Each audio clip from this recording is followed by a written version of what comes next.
and welcome back here to Maine South on a Friday Night Lights game. We've got two of the best, Maine South 2-0 versus off against Barrington 2-0. I'm one of your hosts, Sam Corbett. With me as always, Will Charlton. And guys, we are looking forward to a great game tonight as Barrington is coming off two really good blowout wins against Warren and Buffalo Grove. Now, Maine South won the first week against GBW 35-14. They beat last week Mount Carmel 21-13 at Mount Carmel. Maine South is the #1 football dynasty in Illinois the past 15 years. Mount Carmel was #2, and it was a great game for Maine South. And Bobby and Sarah had a very bad leg injury, which caused backup quarterback Cole Dow to come into the game, and he went 3-8 relief with 57 passing yards. Maine South scoring, Jimmy Bartell had a 22-yard pick-6 interception to seal the win.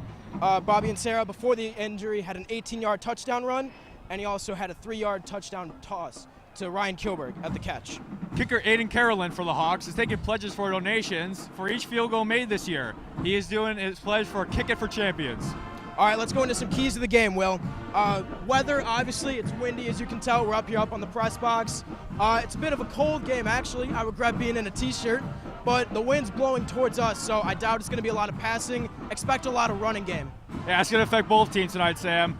And for Maine South, the offense needs to step it up a bit. Even though they scored 35 points in the first game, they only scored 21 last week, but it was very rainy that game. So Maine South, they don't have any rain tonight, so they should be able to throw the ball a bit better, but the wind will definitely be a factor for them tonight. And you mentioned how Barrington had a lot of offense these first two games. Maine South's defense has to be a brick wall up front. Barrington last year averaged 40 points per game. This year they're already averaging 33. Maine South's defense has just got to make sure to set the tone early. Maybe a big hit, a couple sacks to start off the game. I think if they do those things, it'll be an easy win for Maine South. Yeah, and Barrington has the 2 quarterback rotation, and obviously we're going to have some havoc with Peter Skoronsky, one of our main defensive linemen, and also Michael Velasquez, who has been having a good first 2 games at safety. All right, one of the key players, according to Coach Sanchez of the Barrington Broncos, E.J. Darlington. He's 5'10", 150 pounds, but he plays not only on offense, defense, and special teams. He's considered the X factor of the Barrington team. Look for him to make a lot of big plays. And the new quarterback, Tommy Fitzpatrick, has been having a very good year so far for Barrington, looking very solid. He has obviously been the main factor in Barrington scoring this year because they have put up 30-plus points in both of their games and 2 blowout fashions. So Barrington will definitely have a good offense tonight, and the Maine South defense will have to figure out how to put a stop to that offensive production. Now, you mentioned the Maine South defense again. We're returning 9 of our starters from last year. That's going to be huge. We've talked about this in week 1 and on the game day broadcast a couple weeks ago.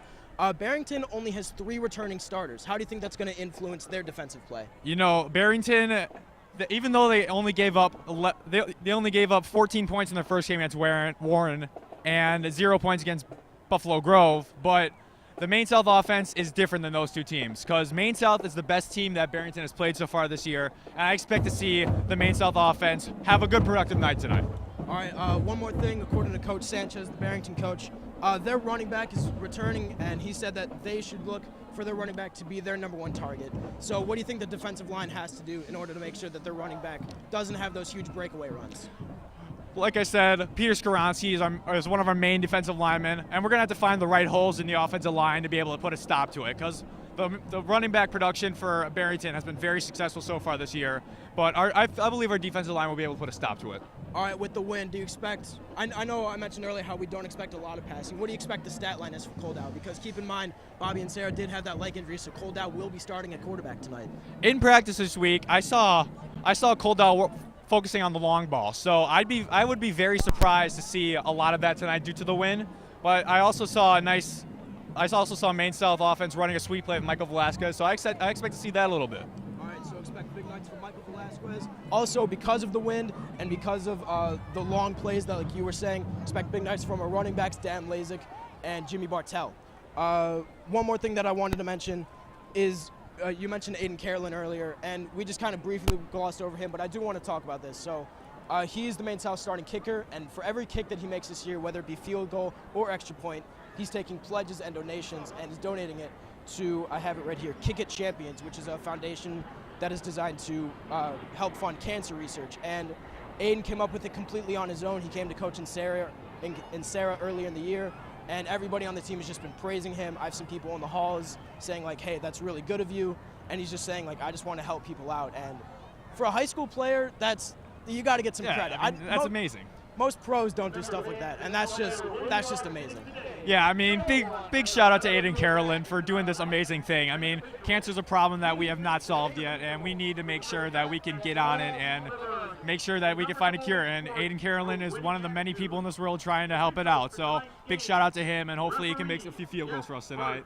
All right, I believe that's all we have for now. Will Charlton, Sam Corbett. As we get to the introductions of all the referees, I'd like to send it back down to WMTH. Have a good game, everybody. Back judge Pete Spock.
Ladies and gentlemen, please welcome to the field the pride of the South, the Maine South Marching Band.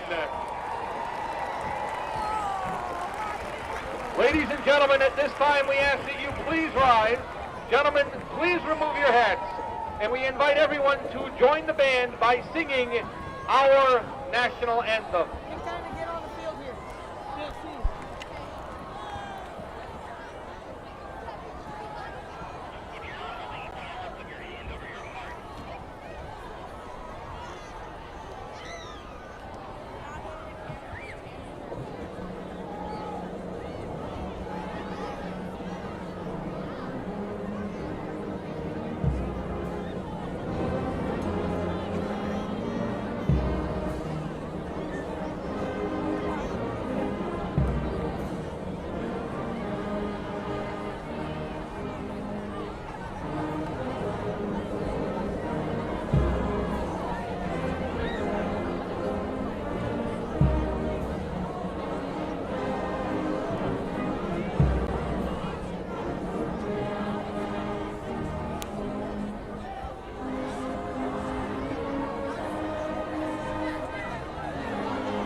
earlier this evening at the coin toss.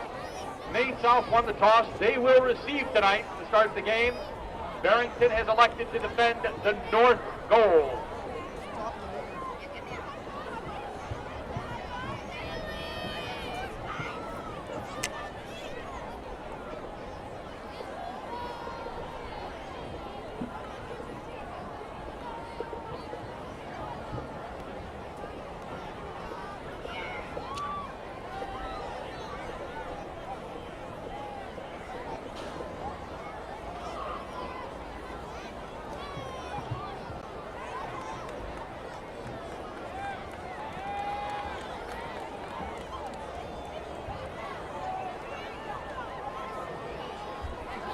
Number 46, William Hutchinson, is teeing the ball for Barrington.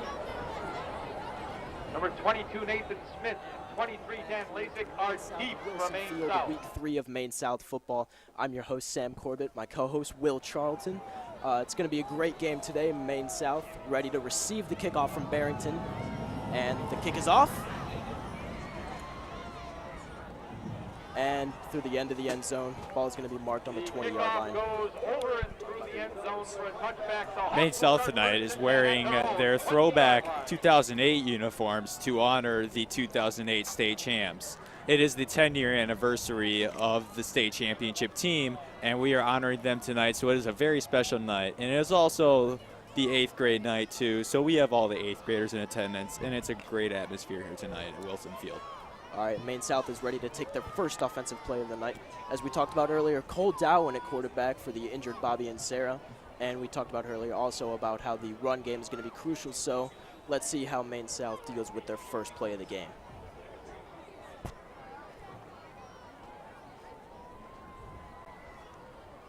Handoff to number 2, Ryan Kilberg. Bounces out the edge and gets tackled about the 32, 33-yard line. Great run by Ryan to start the game. Very nice run by Ryan, and it's kind of surprising to see him back in the backfield as a wide receiver because we haven't seen that this year so far. So I mean, I'm looking at the official roster right now. It lists him as a wide receiver. So yeah, who knows? Maybe dual threat on offense for Kilberg. Maybe. I mean, we'd love to see Ryan Kilberg in the backfield because he's a very good athlete, and we could use him all around. Yeah, he's got that speed. All right, Maine South's second play here. Is that Kilberg in the backfield again? Lasik in motion. No, that's Jimmy Bartell back there now. Normal running back. Handoff, and he's going to get swallowed up around the 34, so a gain of about 2 or 3. And the regular running back, Jimmy Bartell, back there now, so maybe we'll see a bit more production from him. But once again, a very interesting play call for the first play of the game for Ryan Kilberg in the backfield. I mean, I like it. It throws them off guard. You know, they've been preparing all week for guys like Bartell in the backfield.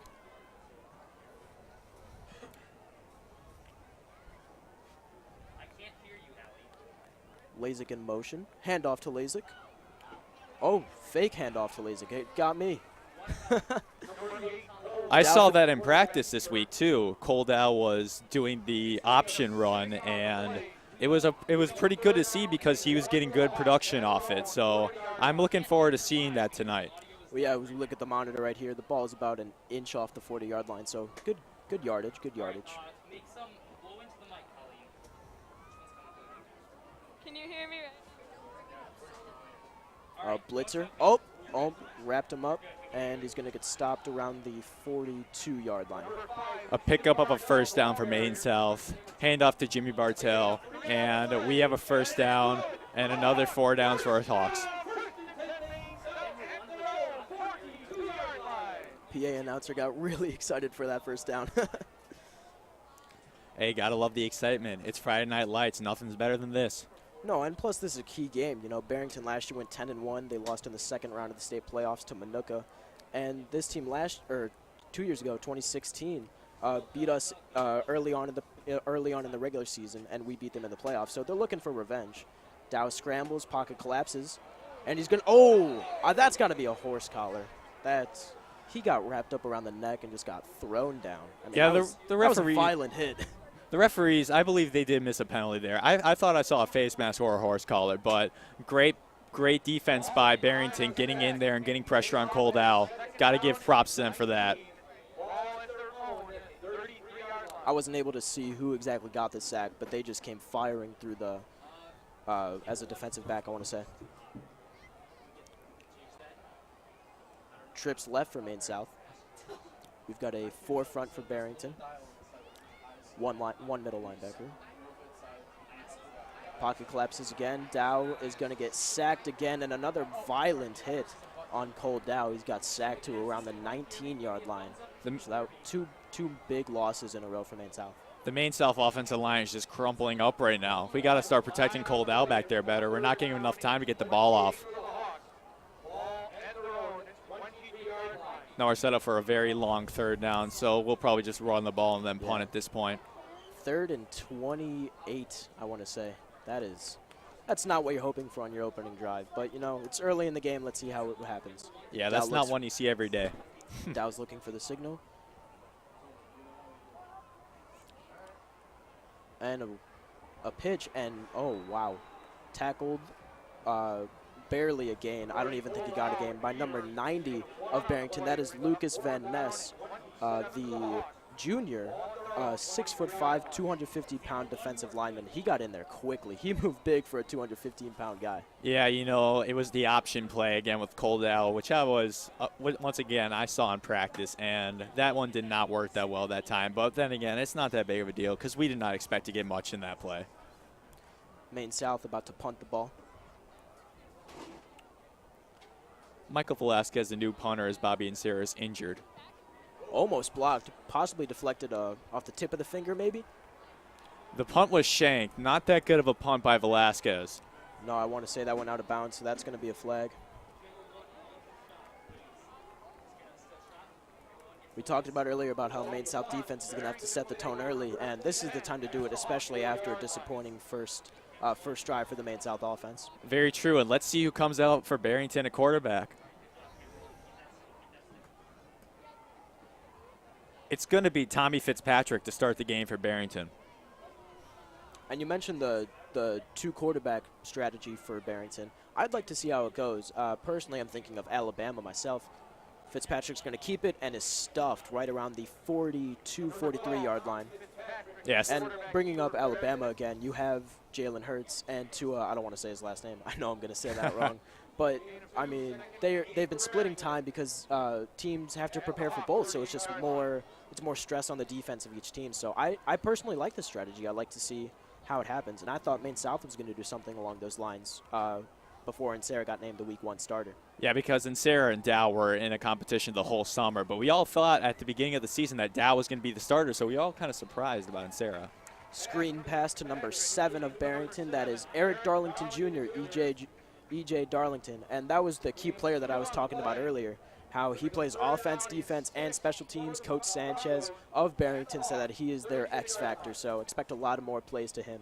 Yeah, I mean, he is definitely one of their key players, so we have to watch out for him. And hopefully Maine South can put enough coverage on him to shut him down for this game because we need to shut down his production.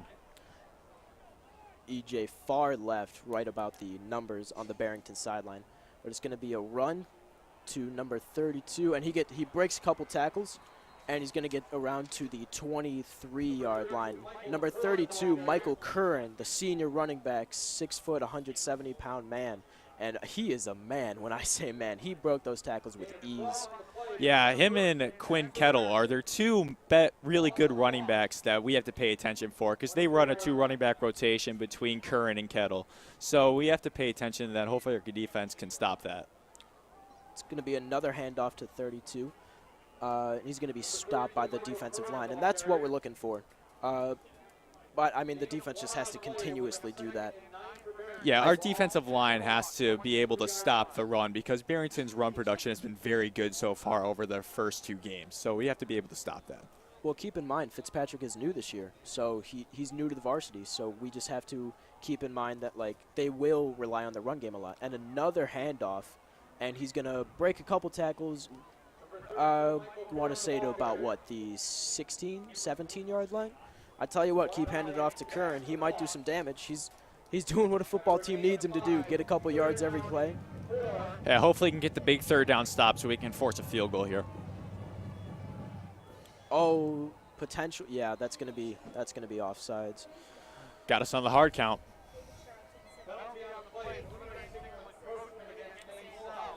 Encroachment, excuse me. So that's going to push Barrington up even further, and I believe that's going to give Barrington the first down. Barrington about to enter first and goal situation here, so hopefully No, we not, can. not first and goal just yet. I believe it's going to be first and 10 on the 13. I want to say. Yeah, I was 13. saying they're about to get into the goal Oh yeah, situation. they're about to be. And another handoff. Oh. Fumble the ball. Is it? And we Maine recover South it. ball. Maine South recovers. Great defensive play by Maine South. Curran kind of lost it around the line of scrimmage, and that's just a great game. Fumble recovered by number 56, Luke Preston, one of the senior captains of Maine South, and he's just such a threat on the defensive side. I'm just seeing him. He's just such a threat because of the way he's built. He's just a lean, mean fight machine, as old football coaches love to say it. Yeah, Luke Preston is an amazing linebacker. He's one of the best defensive players. And also, he was the one who scored the touchdown to win the game last week at Mount Carmel. So Maine South offense will be back on the field. Hopefully something different than what the first drive led to. Hopefully, I mean, the first part of the first drive was great, got around to the 40, but then those handful of plays, excuse me, of just pocket collapsing, Dow getting sacked, it was just can't afford that to happen if you want to win this game against a good opponent. It's going to be a handoff to number 21, Danny Wolf. He's going to stiff arm, but ooh, that was a really good hit on him. That was number 21. Or no, excuse me, Danny Wolf was running. I want to say that was 36. I couldn't really tell who tackled, but I want to say it was 36, David Shinhoster, the junior linebacker. And that was a mean hit. I mean, that was violent. It was. I mean, Danny Wolf couldn't really ever get to the outside edge, and big hit by Schenheister, and hopefully we can get to the outside again. Dow and two running backs in the backfield again. Handoff, and he's going to get handoff again to Wolf, but he's also going to and a late hit. Did you see that? Yeah, that was a pretty late hit. Two linemen getting at it, but no, that was an interesting play, but I mean, it's 3rd and 4, so it's not the ideal third down play, but what do you think? I'm thinking a run to the right. I feel like we should see Cole Dow's arm on this one because we have a 3 wide receiver set. Even though Danny Wolf is in the back, we should see a Cole Dow throw here, in my opinion. 2 linebackers in the box. Oh, and he is going to throw it. He's going to wheel. Pocket collapses. And, picked off by number 23, Lucas Kozlowski. And he's going to return. Oh, and a big hit. A big hit by 23 of Maine South. That's going to be Dan Lasik, the junior running back. And once again, Maine South's offense just, I don't want to say disappointing because it's early in the game and they're still getting used to it, but not what Maine South is used to for sure. Yeah, Cole Dow didn't really look comfortable getting out of the pocket there. He kind of looked like he just kind of threw it up there for grabs. Not the best throw by Dow, throwing into double coverage there. But Barrington has another opportunity to score within the 30-yard line. And Dow obviously probably a bit nervous, being this being his first start on the varsity level. Potentially for another, quarterback keep. Fitzpatrick's going to keep it, and he's going to get around the 25-yard line. I just don't understand why if you're an athletic quarterback, sure, but when you see the quarterback's legs go over his head, you're just like, that's not smart. No, not because at all. You risk with any player, you risk the risk of injury, but with the quarterback, that's just such a valuable player to lose. Yeah, I mean, obviously us with Bobby and Sarah. Another handoff to number 32, Michael Curran. He seems to be their guy recently, not E.J. Darlington. Only 1 play to Darlington so far, but Curran's gotten a lot of touches. It's going to be 3rd and 2, so I'm going to predict a run up the middle with Curran. Hopefully Maine South defense can stop him. Yeah, and I'm kind of keeping an eye on number 17, Michael Bedford. He is one of Barrington's key players, and he's a big player, so I wouldn't be surprised if Fitzpatrick targets him in this play. It's going to be another keep for Tommy Fitzpatrick, and I think he got it. Yeah, he got it. It's going to be 1st and 10 on, I want to say, the 17-yard line? Yeah, 17-yard line. Yeah, quick little run for Fitzpatrick, and he just finds a little hole in the defense and picks up the easy first down. with Maine South only having 4 defensive linemen, it's going to be easier for the 5 offensive linemen for Barrington to block them. So yeah, of course Fitzpatrick's going to find that hole to run through. It's going to be another key for Fitzpatrick, and looks like the ball came out, but I think he was already down. He's going to be down to around the 15, 14-yard line. So it's just those little runs to either Fitzpatrick or Curran. It just seems like they're gaining 2-3 yards a play. I mean, that's what you want from an offense, 2-3 yards every play. Very true. I'm surprised we haven't seen Fitzpatrick's arm yet tonight, but the run production has been good so far, so they're going to stick to their game plan. EJ in motion. It's going to be a gift to EJ. He's going to kick it out left. Oh, big hit by number 2, Kilberg. I have a feeling that was with a bit of anger of what's been going on so far with Maine South. Yeah, Ryan Kilberg coming in there making a nice tackle. He's been all over the place so far tonight. Kilberg, one of their key players, and only being a junior on the defensive side. He was with Varsity at the end of the season last year, the whole season last year. And so I think he's just built up his credibility as a star player for this Maine South team. Very true. He's gonna collapse out of the pocket. Potential sack. Somehow caught that ball. Looked like it was down at his ankles. That's going to be number 17, Michael Beddard, as the guy that you said earlier. And that was a really interesting play because pocket collapse. I have a feeling that's not what they drew up. That's probably not what Fitzpatrick's looking for, the pocket collapsing, but he finds the big target, Michael Bedard, who is very reliable and has been so far this season for Barrington. Nothing but solid play. We're looking at about 4th and 3 here with time winding down as I'm looking at the scoreboard. We've just approached the 45-second mark here left in the first quarter. Still a scoreless ball game, so. And once again, no points in the first quarter for Maine South's offense. Barrington goes for the kick, and it's good. So Barrington, if Maine South can pull off something with 32.4 seconds left in the first, hopefully they get a score, but right now Barrington's looking to come out of the first quarter up 3-0. Yeah, Barrington just kind of dominating the game so far. Even though we haven't started in their own territory yet, they have been running the ball very nicely, and Maine South's defense has not had an answer for it yet. Barrington takes the early 3-0 lead. I tell you what, though, I do like to see only 3 points because how we talked about earlier about how Barrington has scored 40 points per game last year, right, and already 34 and 31 points in 2 games this year. So I'll take only 3 points in the first quarter. I think Maine South's offense just has to heat up and kind of mesh with Cole Dow's playing style because they're used to Bobby and Sarah. Yeah, now, I know Cole has been in the games at some times to give like Insera a rest or something, but yeah, I mean, I feel like once they mesh, Cole Dow could see the offense spark. Yeah, Cole Dow just has to get some confidence back in the pocket, and we'll be good. All right, Barrington looks to kick off. Number 46 for Barrington, William Hutchinson, the senior kicker.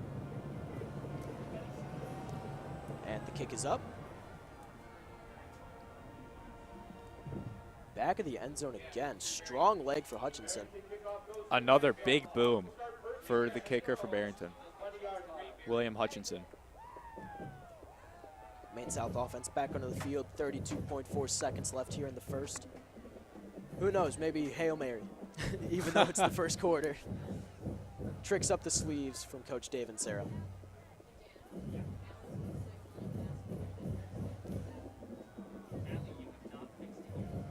I like to see Cole Dow try and throw a long ball to one of his very talented wide receivers, Ryan Kilberg and Michael Velasquez. So they are both very tall and athletic. Looks like he is. 5 receivers. Oh, it's going to be a screen play, and he's going to get a couple of yards. Not much, though.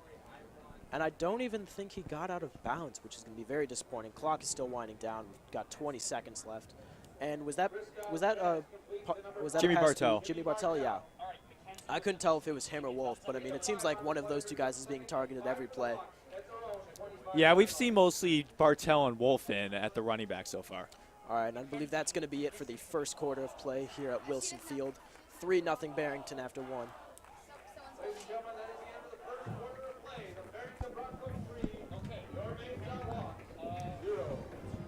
So with the first quarter being done, what do you look to see? What do you need to see from Maine South in order for them to set the tone with Barrington being up? Granted, only 3, but still being up. Yeah, the Maine South offense has kind of been lackadaisical so far. The offensive line has not been having the best performance so far, and Coldell has not had much time to throw the ball, and also our run production has not been as good as it has been in the past 2 games. So hopefully we can look to improve on the running the ball, and Coldell can get the ball out of his hand, and hopefully we can get some action going down the field. Dow's got some speed, though, so it'd be interesting to see if they do something like what Barrington has been doing with Fitzpatrick, where it's been a quarterback keep, especially with such a strong offensive line from Maine South. It could be interesting. But I think that since you have such talented running backs like Bartell, like Lasik, like Wolf, that I just don't think they would run the risk of Dow, because keep in mind, Insera's already injured. After Dow, I'm friends with some of the football players, but I don't really know who's next on the depth chart after those two. Yeah, it's probably going to have to be one of our wide receivers. We had Sean Hayes, who played quarterback for the sophomore team last year. He transitioned to defensive end, though. If he does get injured, and I hope he doesn't, I really hope. Exactly. But if he does, I think we would see a lot of Wildcat from this, from the rest of this game. It's going to be a gift to Kilberg. Kicks it out left. The speed of Kilberg coming into play. Nice gain. Good pickup. Third down. I want to say third. It's really close. 3rd and 1. A long one, though. Yeah, nice run by Ryan Kilberg. Again, seeing Ryan Kilberg run the ball, so maybe we'll keep seeing more of that, because since Coldell was in the game. To start both quarters now, giving the ball to Kilberg. Gene Bartell in the backfield again. Kilberg on the closest side. He's at the very bottom left of everybody's monitor. Keep an eye on Velasquez on this play. Blitz up the middle. It's going to be a give to Bartell, and he's going to break one tackle, but he's just going to be swarmed by a whole bunch of Broncos. That's just where the offensive line just doesn't do its job. Granted, they had the one blitzer, but still, 5-on-4 with the one blitzer, that's 5-on-5. Everybody should have gotten their man on that play.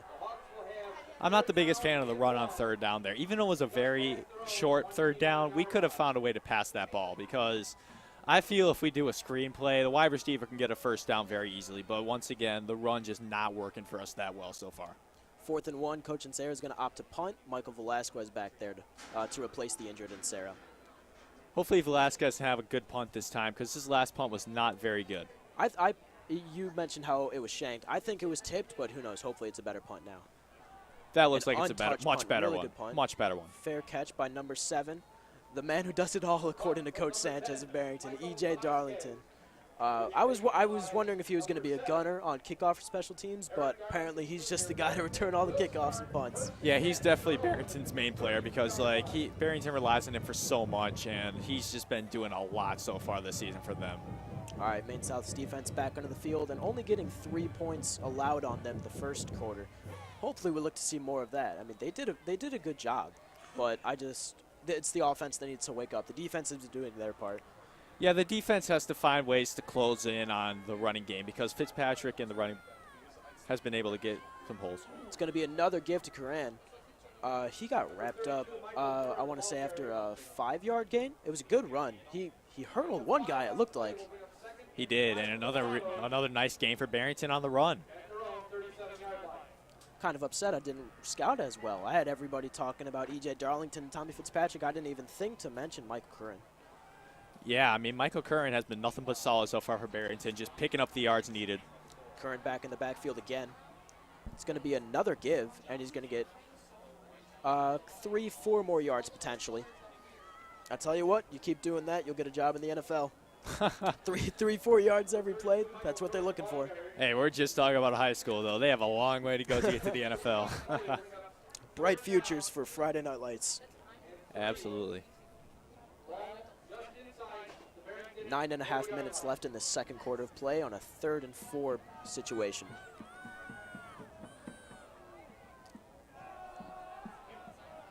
And it's going to get wrapped up. Oh, and a flag thrown. It's probably just going to be a holding on Barrington, because I did see an offensive lineman hold. Could be an offensive lineman or potentially one of those tight ends they had on the right.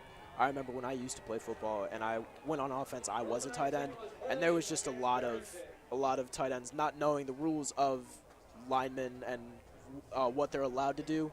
And I remember getting called on holding and being confused, like, I didn't do anything. What happened? And it's just, I wouldn't be surprised. Yeah, holdings are always disappointing penalties to see. Clock's going to keep rolling. A nice Maine South stop there on 3rd down to force the Barrington punt. 4th down and 6, so I don't even see. I could see a fake. Barrington's got some tricks up their sleeves, but I doubt it this early in the game. And also in their own territory. It's probably not the best idea. No, yeah. Punter's not as far back as Velasquez was on his punts. Punter situated around the 23-yard line. High snap. Velasquez almost gets in there. It was a short punt. It's going to roll back, keep rolling, and it's going to be picked up around the 46.5-yard line.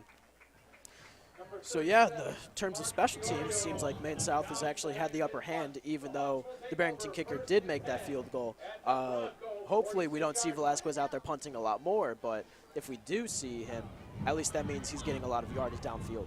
The nice thing is we're starting in our own in Barrington's territory this time. So we're starting at Barrington's 46, and we have a short field to work with. So hopefully we can get some cold down throwing action here and get the run game going so we can get in for 6. One of the key offensive leaders that I need to see is Peter Skronsky, the junior. He's been on varsity since last year, and he's just been such a leader of them. I know many colleges are looking at him, and he just needs to lead this team. 23, Dan Lazik in the backfield with Koldau. Rush off the sides, and he's going to get wrapped up. I can make out a lot of Barrington defenders, but I did see number 5, Hayden Kraus, the junior outside linebacker, did rush off the left side. Once again, the run just not working for Maine South, only getting not even a yard on that. Maybe a foot? With the marker, looking at the monitor, it's just barely off of the indicator. Looks like a throw here. Dow by himself in the backfield. What you've been waiting for, Dow to show off the arm. Backs up. Looks for, Danny Wolf. Jukes 2 people. Breaks a tackle. Finally gets wrapped up by 23, Lucas Kozlowski, who had the interception in the first quarter. Yeah, and finally Koldell using his arm, finding a wide open Danny Wolf for a nice 15, 20-yard gain. We were talking about the wind earlier, and I think with all of that wind, we're going to have to see a lot of passes like that if it's going to be a passing night. A lot of short 3-5-yard throws or just a screen pass. Very true, because the wind is definitely a factor. I don't know if Koldell will be confident in throwing his long ball tonight because of that factoring wind. Well, it's going to be a 1st and 10 for Maine South on the Barrington 32. Ryan Kilberg in motion, and another gift to Kilberg, breaks a couple tackles, jukes one. One of the Barrington defenders just did the Allen Iverson step over. I don't know what that's for. You're not up 30 or anything. You're up 3-0. 7 minutes left in the second quarter. That's just, sure he had a big hit, but it's just no need for that. And also, it's not like they stopped him behind the line of scrimmage. Yeah, he took off. He got. Second and 3, he got a 7-yard gang. Very unnecessary. That could have been an unsportsmanlike conduct penalty. Jimmy Bartell in the backfield. Luke Preston, 56, also in the backfield as a fullback, or as a lead blocker, Dow's going to air it out. Way over the head of Velasquez. I have a feeling he didn't keep in mind the wind. He was, 5 yards overthrown to Velasquez. Yeah, Velasquez had a inch on his defender, too. He could have got that ball.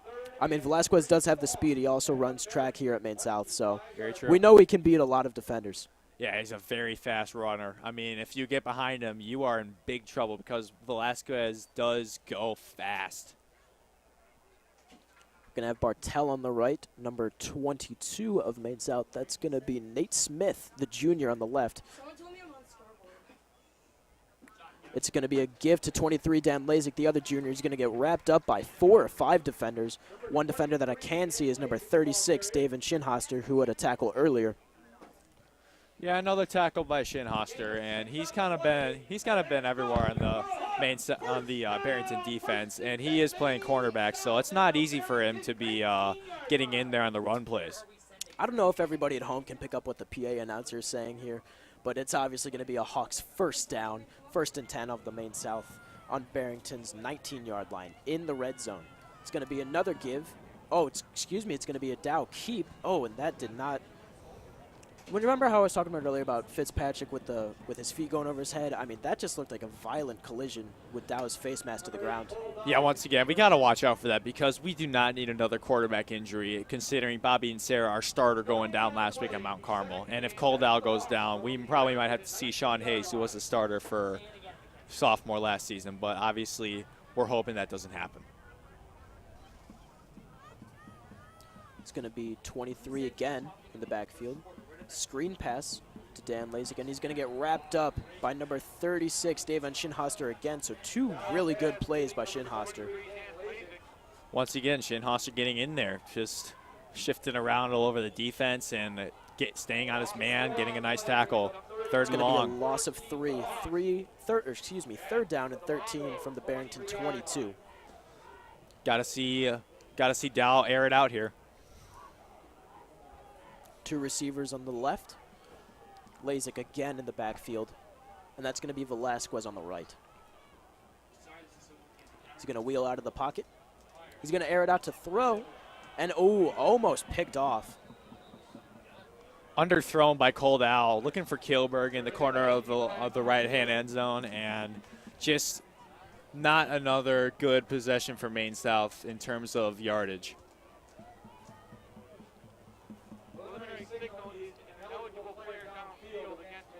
There's a flag on the field, and it's going to be an ineligible player downfield for Maine South. So penalties, I mean, you can't have them, especially at the high school level. They'll kill you.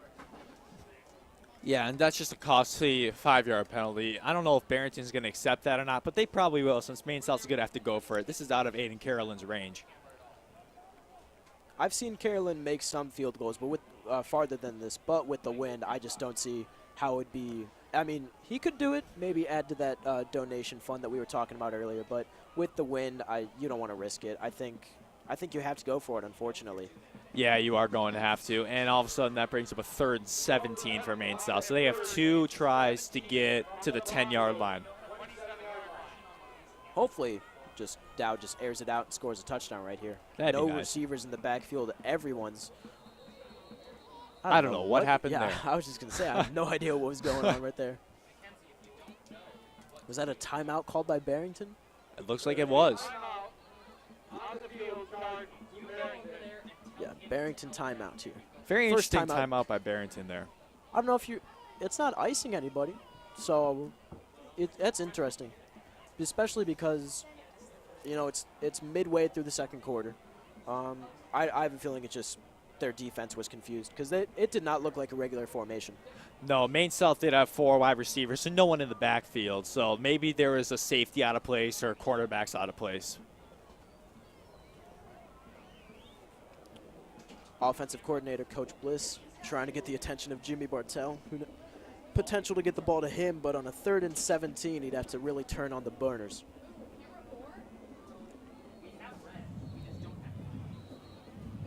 Third and 17 again coming up for the Hawks. This is going to be a key drive for Maine South because if they do get shut out again and Barrington does score, that's the potential for a 2-score game. Yeah, and now we might see a run here, but I highly doubt it because it is 3rd and 17. Trips left, number 21, Danny Wolf, is going to be to the right of Cole Dow.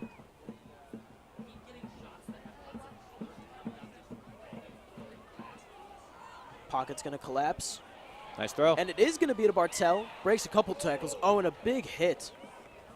Bartell hanging on to it there is very impressive because that guy just came out of nowhere to hit Bartell. I mean, he got spun around and still somehow held onto the ball, so good job for him for having that ball security. Big-time strength for Bartell. And it looks like Aiden Carolyn's coming out for the field goal now. Yeah, it's going to be a 4th and 7 from the 16-yard line, so a 26-yard field goal attempt here from Aiden Carolyn. And everybody, if you haven't already, make sure to join Aiden Carolyn's donations and pledges for Kick It Champions for the cancer research. Obviously, 3 points would be clutch for Maine South here, but for his donations, it's more than just 3 points. Very true. And the kick is going to be, it's going to be good. Great kick by Carolyn, and like you said, we have a donation going to Kick It Champions. Tied game here. Maine South Barrington tied at 3. 4 minutes, 31 seconds left in the second quarter. And very impressive kick by Carolyn in this very intense wind. And the conditions are not perfect, but Aiden Carolyn still finding a way to put it in the uprights. Whenever you watch a football game and with the field goal when the field goal unit does come out and you wait for the ref to put up the hands or not, and it's just some of those most tenseful, most stressful moments of the football game where it's like, because this could be the game right here. It's like, just give me the sign, please. Yeah, I mean, there are lots of games that comes down to key field goals, and lots of time. And going back to last year, we had an extra point we missed against Lincoln Way East, which cost us in week 2, and we ended up losing that game. So field goals and extra points are very key sometimes. Carolyn out to start the kickoff now. And a couple moments ago, we were showing everybody the student section here at Maine South, the readout, and MS Mother Hawkers, the Maine South community Twitter page, posted a couple days ago where red Maine South football wants us to, and everybody was like, well, that's confusing. Maine South football has never requested anything. But now we know that with the 2008 throwbacks and with us celebrating them, it all makes sense now. Carolyn with a line drive kick, and it's going to be caught by E.J. Darlington, the X factor, according to Coach Sanchez. He's going to run all the way to the other side, the right. A flag has been thrown, but he's going to wrap up around the 15-yard line. And nice coverage by Maine South on that one because he did not get out too far. It would have just been better off if he let it roll into the end zone because he did not get anywhere in there. That was fairly impressive, too, by E.J. Darlington, though. He caught it around, I want to say, 5 yards from out of bounds on our side of the field, and just turned on the Jets. Granted, he didn't run north-south. He ran east-west, so that's why he only got about 5-yard gains. Very true. But still. Looks like it was a missed throw for the flag. Oh, no. It's going to be holding on Barrington. So Maine South defense really has to step it up here. Barrington is going to be what looks to be on their 6-yard line. Yeah, Barrington's starting in bad field position. Quarterback keep, potential for a safety. Ball's up in the air, and number 32, Michael Curran, normally the running back, just had no idea where that ball was. He was still running his route when the ball was up in the air. Yeah, very dangerous throw by Fitzpatrick there because that was just in the air, up for grabs. Could have very easily been an interception, but there was no Maine South defensive back there to take care of it. But once again, Curran just did not know where the ball was. So got a 2nd down and 10 coming up for Barrington. On the 8-yard line, not the 6, excuse me, from earlier. And it's going to be interesting to see how Barrington does use those 2 timeouts, if they do use those 2 timeouts.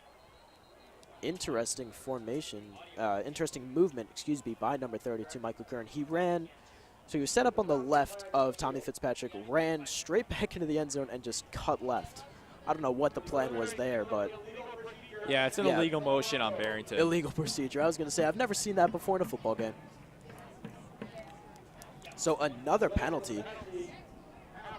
Half the distance to the goal. So they're on the 4-yard line, 2nd and 14.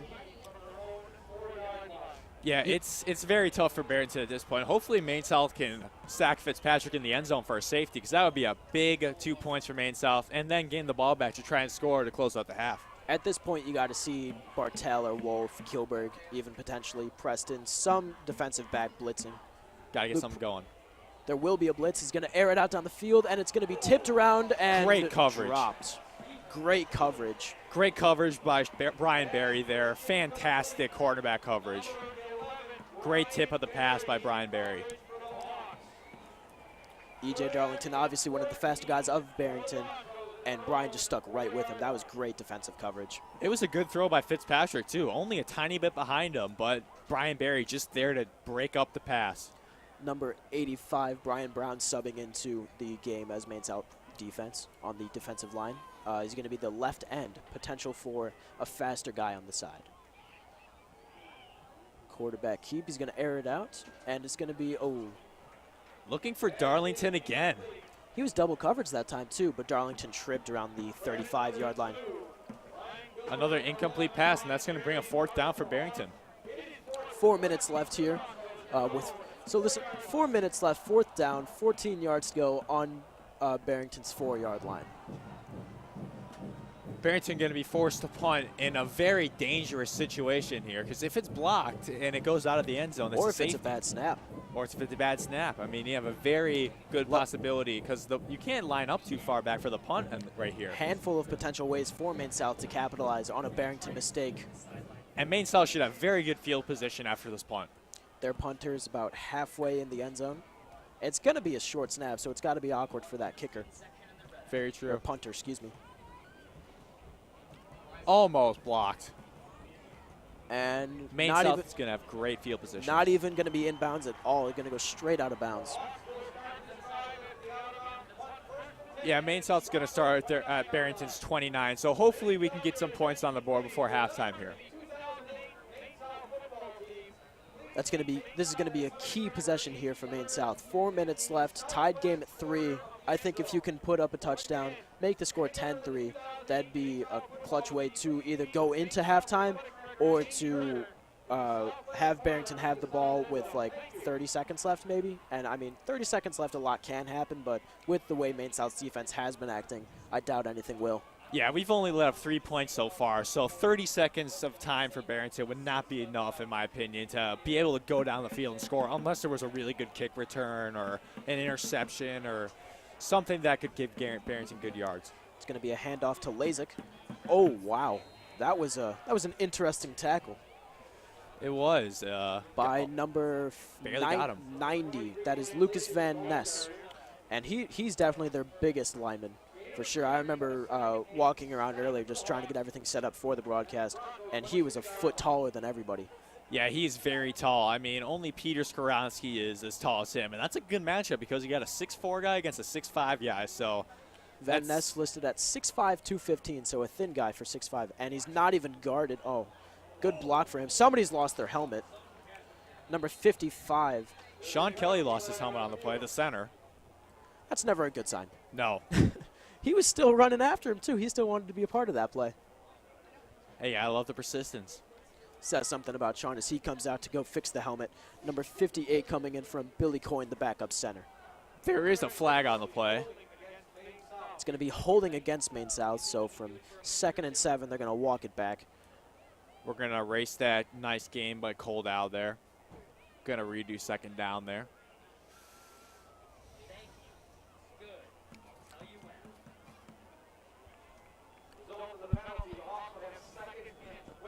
It's going to be 2nd and 20 at the Broncos 39-yard line.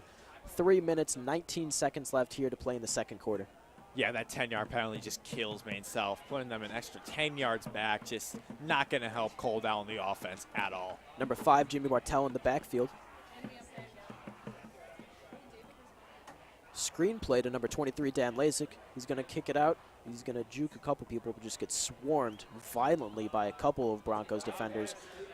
The guy first on him was number 23, Lucas Kozlowski. It's interesting to see because Maine South has never had the names on the back of their jerseys, but it seems like a lot of teams now have had the names on the back. And, I mean, it's easier for us. We get to see the names, but I don't know. I like the way Maine South just has Hawks and then the number. Yeah, it's very humble to do it that way because it's only high school. I mean, I can understand college doing it, but high school, that's kind of putting yourself out there, I mean, in my opinion. Dow alone in the backfield, trips left, but 2 receivers on the right. Pocket's going to collapse. He's going to throw it. It's going to be caught. Great play by was that Kilberg again? That was Ryan Kilberg. Great catch by Ryan Kilberg. Tackled by Kozlowski again as well.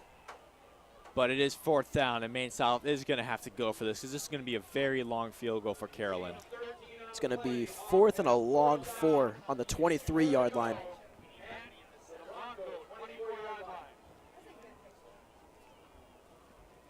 Aiden Carolyn potentially making some more pledges. And Carolyn out here about to attempt a 45-yard field goal.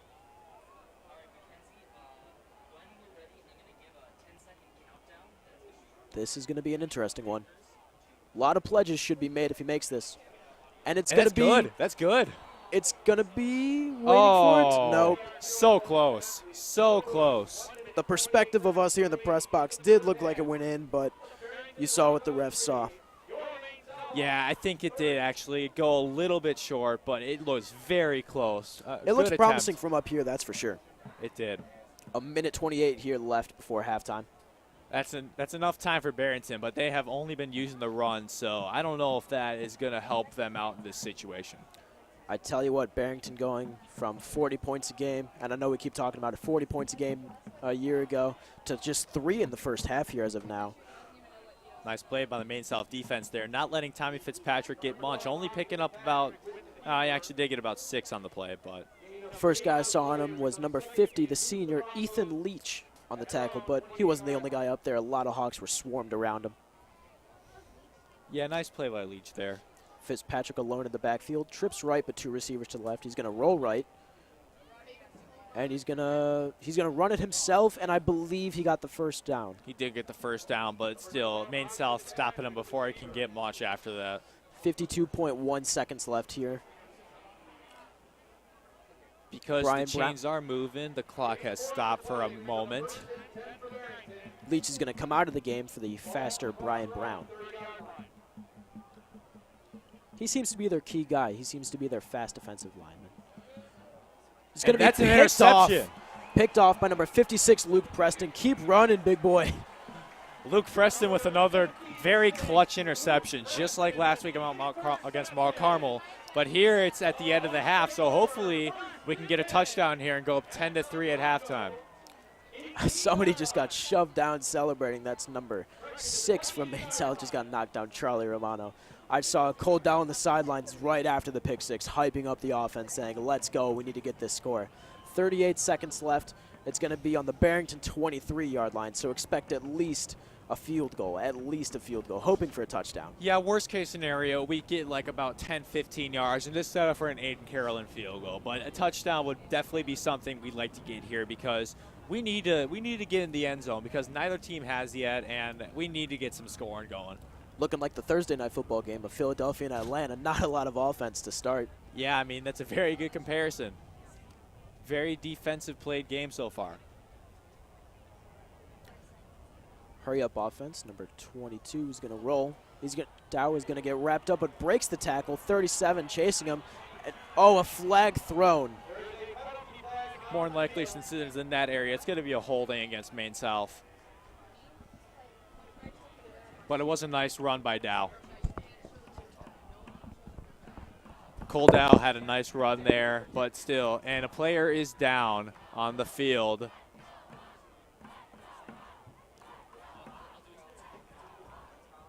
Can't tell who it is on the ground, but it is a Barrington defender who looked like he was trying to get Dow back in the backfield. It's going to be holding against Maine South. 30 seconds left in the quarter. Now, while we wait for this Barrington defender to hopefully be okay, we should talk about the offensive production of these two teams so far and how it has not been the best. And obviously this injury, I saw the play. This injury was real. You've seen, remember week 1 of college football, was it Virginia Tech, I want to say? Or was it Florida State? It was like 2 of their players just went down at the same time. Yeah, like that injuries. was Virginia Tech. That was a scary play because that was head-to-head contact, friendly fire. That's nothing you want to see in football. I mean, you do not want to use your helmets in football. I mean, so many head injuries in football happen because of helmet-to-helmet contact, and we're trying to make this as clean as a game as possible. So I salute the players who play because this is a very rough sport. That's number 5, Hayden Kraus. Limping off, but still on his own accord, being helped a little bit by the trainers of Barrington. Yeah, Hayden Kraus was trying to get down the backfield, and he just missed them, and now was able to escape. But I couldn't tell how he got injured on the play. He was limping, so I want to say he probably tweaked something in his leg. Looked like it was an ankle injury, if I had to guess. So it's going to be first down and about 3. We have an interview, and we're about to send it down to Colleen Johnson. Colleen? Wilson Field for the second home game of the year. The student section tonight has been really energetic. They're in a redout, as you can see behind me, and have just been cheering nonstop, along with the band, who has been even louder than normal because the 8th graders are here for 8th grade night. It's been just a great start for the student section of the game. It's currently 3-3 with both of the defenses playing really well tonight. The offense needs to try and work some more to get to score some more so that they can try and get a win tonight. Once again, if any members of the 2008 Maine South football team are present, if you would please meet with Athletic Director Andy Herman. All right, back to Sam. Thank you, Colleen. And you've been saying what we've been saying all game, how the offense just has to wake up. Hopefully, with 30 seconds left still here in the second quarter, we can wait for, we can fill Colleen's dreams. It's going to be a give to Lasik. Dow is actually going to get wrapped up. Strange play. Lasik's going to get shoved out of bounds by number 24 of Barrington. That's going to be Sam Sheedy, the senior. And Lasik picking up the first down there. It was a nice run as he found an outside hole to get to the edge. And we are at about the 6-yard line of Barrington, so hopefully we can get in with 23.8 seconds left. And you mentioned how the clock has stopped at 23.8. That's clutch of Lasik to get out of bounds. You want the clock to stop so that you have time to set up. You don't have to worry about the hurry-up offense. Absolutely. It's going to be another give. And it's going to be... So close. He ended up on the... Oh, that's going to be a flag. That's going to be a late hit. Late hit on number 22 of Barrington. Late hit going to be on Kevin Meckert, the defensive lineman.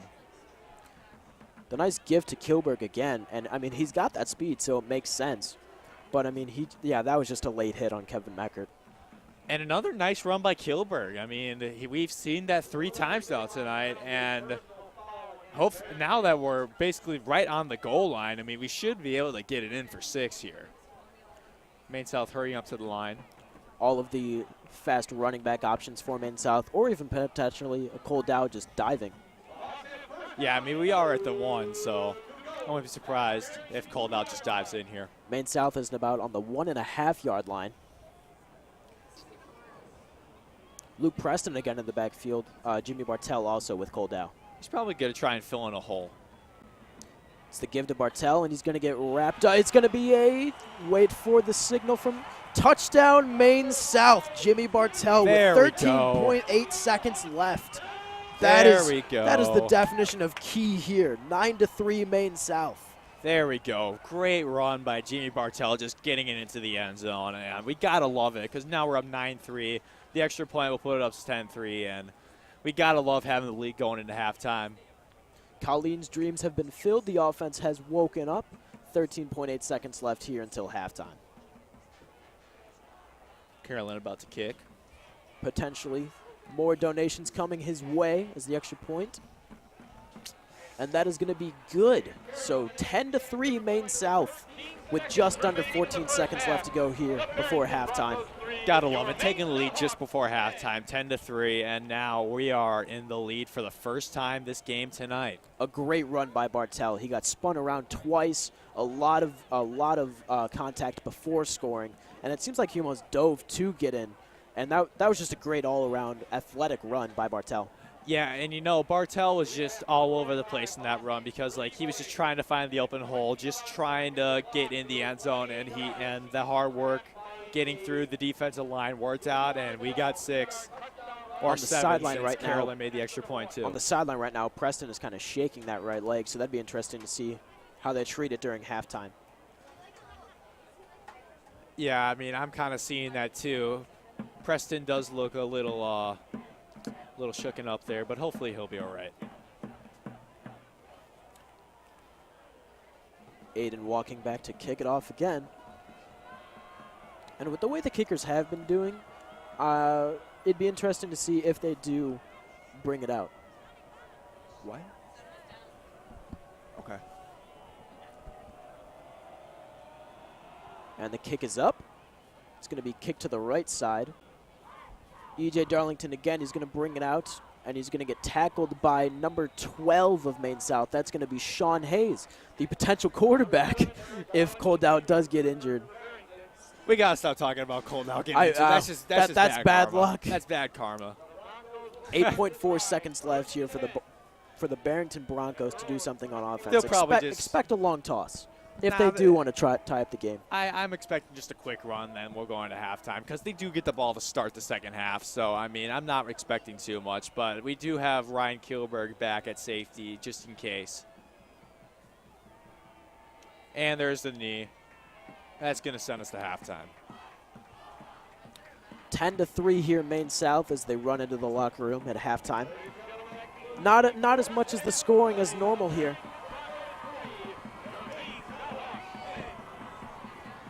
And it looks like Colleen on Wilson Field. Colleen?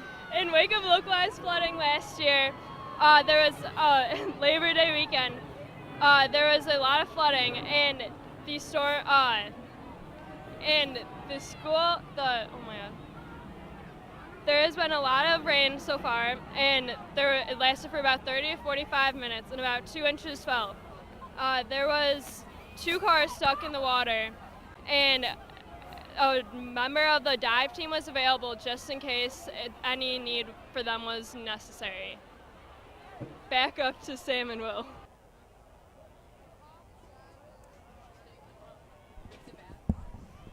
Thank you, Colleen, for that interesting news story here on Friday Night Lights. We're going to have the Maine South Band, and Colleen was talking earlier about how it's 8th grade night, so not only do we have all 4 grades here at Maine South, but we also have the 8th graders playing with them. Right, the band has a great performance for us tonight with their new theme this year, so I'm looking Boogie forward Nights, to hearing Boogie their Nights, performance. the new theme. I can't wait. Halftime here, Maine South 10-3 against Barrington. WMTH bringing it to you.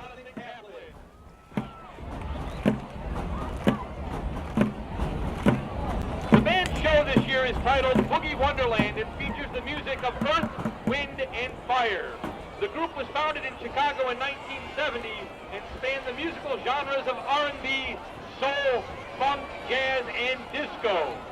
No dance party could ever be complete without the groovy tunes of Earth, Wind, and Fire.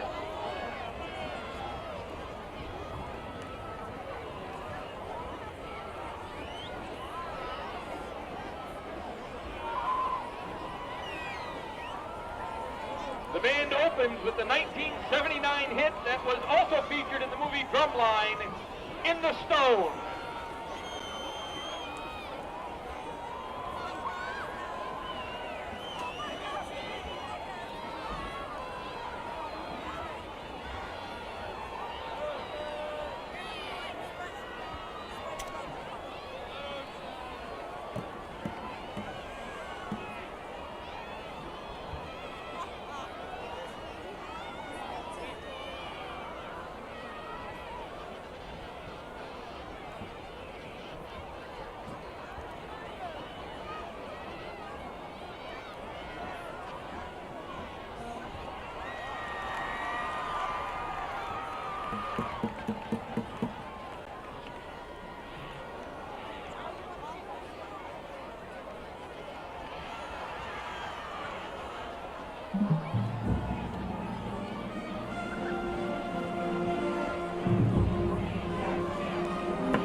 Gentlemen, it's Future Hawk Night here at Maine South, and we are very excited to welcome 77 8th grade band members and junior Hawkettes to the field. The band members from the class of 2023 represent Emerson, Lincoln, and St. Andrews Middle School. The junior Hawkettes will be performing a routine choreographed and taught by the Varsity Hawkettes. These amazing dancers range from grades 1st through 8th grade. Together they will perform the KC and the Sunshine Band classic, Boogie Shoes.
Congratulations and thank you, Future Hawks.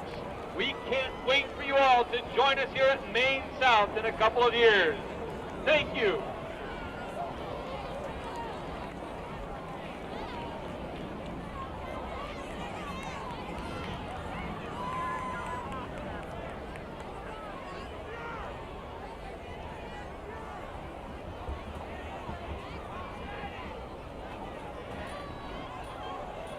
And now, ladies and gentlemen, please welcome the Varsity Hawkettes to the field as they perform a kick routine to another Earth, Wind, and Fire classic, Boogie Wonderland. Tonight's routine is choreographed by Captains Maya Flipcheck, Hannah Krieger, Gracie McGuire, Aaron Martin, and Lexi Leongas. The Hawkettes are coached by Casey Gibbons.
additional block M as they play. Hail to the Hawks!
Great performance by our band and all of our cheerleaders here at the Maine South halftime show. I'm here with our principal, Dr. Collins, and not only with this game but this season so far, what do you think of what we've seen so far and with the future of this season? You know, I think the team is really tough, and last week, if that's any indication of what their medal is made of, I think we're going to have a really good season in terms of hopefully making a deep run in the playoffs and possibly going down to Champaign. I've also been really happy with the way that they've conducted themselves off the field too. They're doing a great job for the school year. Got to worry about the off-field stuff when you're the principal. With the the first half ending, what do you need to see from the football team to secure a second half win? You know, I think we need to get some offense going a little bit. Probably eliminate some of those mistakes that they were making in the passing game. Hopefully get a few more stops from our defense in terms of trying to make sure our ends are covered. So, you know, I played high school football. That's what I'd be saying if I were in the locker room right now.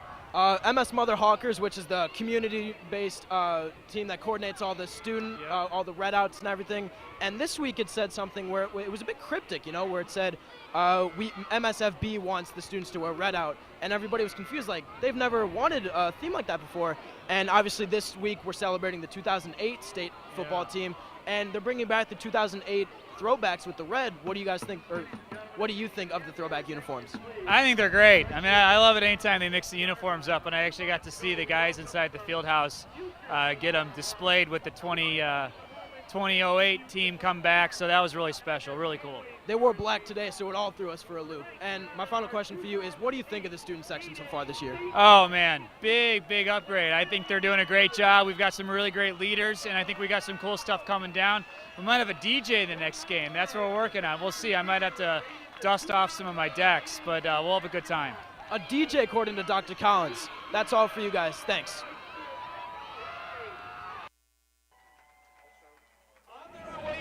Incredible undefeated 14-0 season. These Hawks averaged 45 points per game and allowed only 9.2 points per game.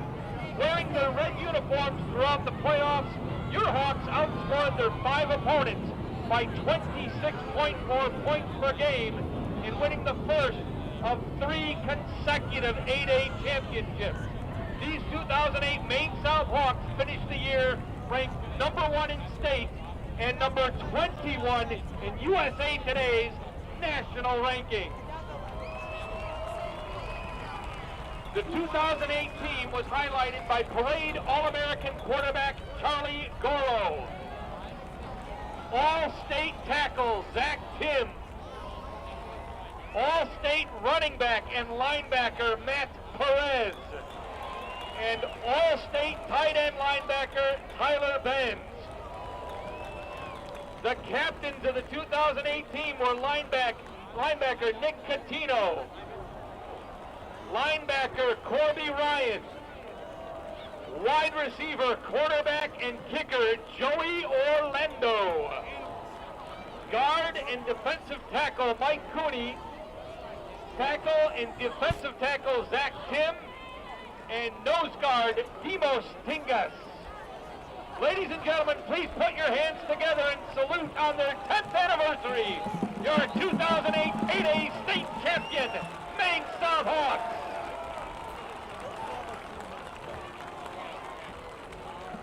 And that was the honoring of the 2008 Maine South State Championship football team, part of the three-peat. They were honoring the team tonight as it was their 10-year anniversary of the state champions.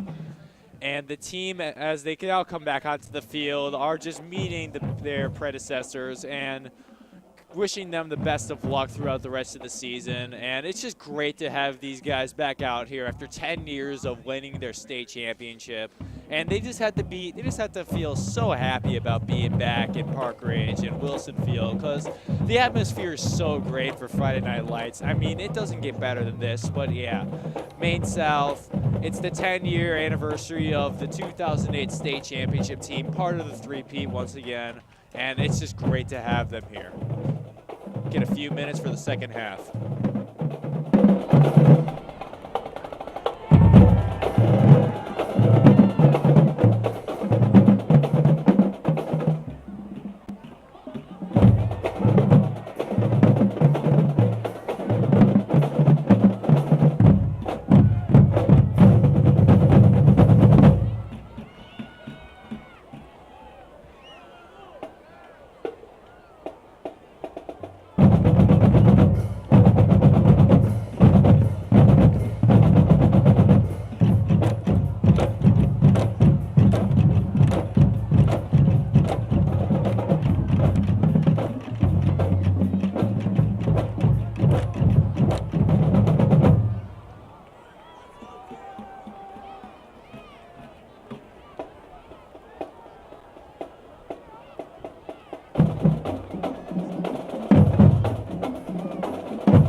Gentlemen, before we get to the end of halftime officially, we have one other announcement to make. On behalf of Wintrust, NBC Sports Chicago this week recognizes Maine South senior football player Aiden Carolyn as the Wintrust Athlete of the Week.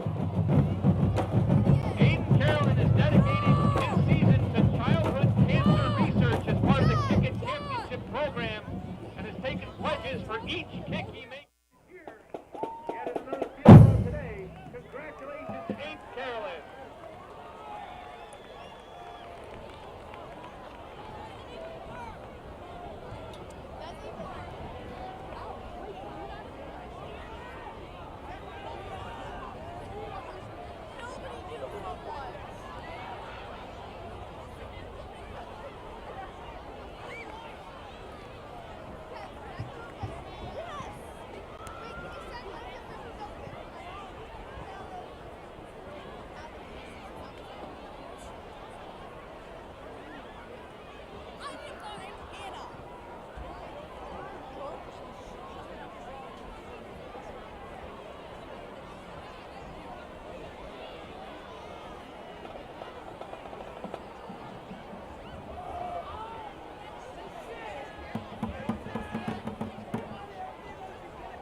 Get a countdown.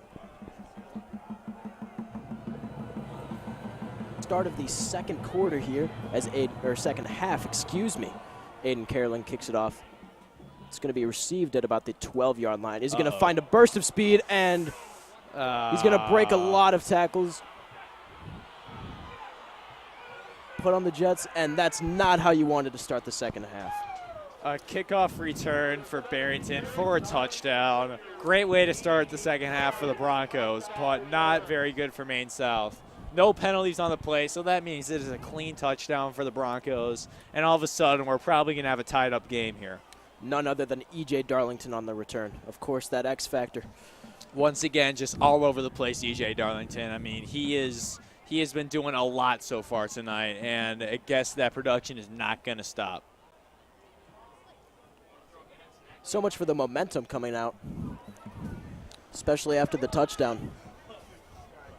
Yeah, I mean, we take the lead right at halftime, and all of a sudden they just bite right back at us with about like a 95-yard kickoff return for a touchdown by E.J. Darlington, and all of a sudden, and like I said, we have a tie game again. Well, we're about to. The one thing we do have on this Barrington kicker is that he is not making donations for cancer research. Aiden Carolyn was actually named the Wintrust Athlete of the Week due to his contribution, so congratulations to Aiden. And good luck in making more donations. That was a very high kick on an extra point. It was obviously good. It was right down the middle, but that was ridiculously high. Just don't want it to get blocked. Yeah, I mean, the fact he's able to get it up that high for a high school kicker is very impressive. I mean, I don't think I've ever seen a kick that high in high school before. I mean, that's definitely the highest kick I've ever seen in high school football. So, Melanie is going to have... Maine South hopefully trying to readjust the momentum, especially because coming out right out of the gates in the start of the third quarter, I mean, that's a momentum killer, especially with Maine South scoring at the end of the second quarter before the break. Yeah, I mean, hopefully we can get the offense on the field and put up 7 real quickly, so we can just retake the lead and just show whose house this is, and just make sure Barrington just stays behind for the rest of the game.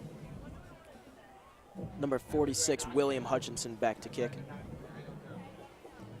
He's actually not that far off the ball compared to Aiden Carolyn. Aiden's normally around the 30-yard line when he kicks off. Looks like Kick another boom. Right down the middle. And it is. Tell you what, Hutchinson is sure a strong kicker. Maine South hasn't had the opportunity to return a kick. They've all gone out of the end zone. I mean, even if he's kicking off from the 30, it's still going to go behind the end zone. I mean, honestly, yeah, this guy has a leg.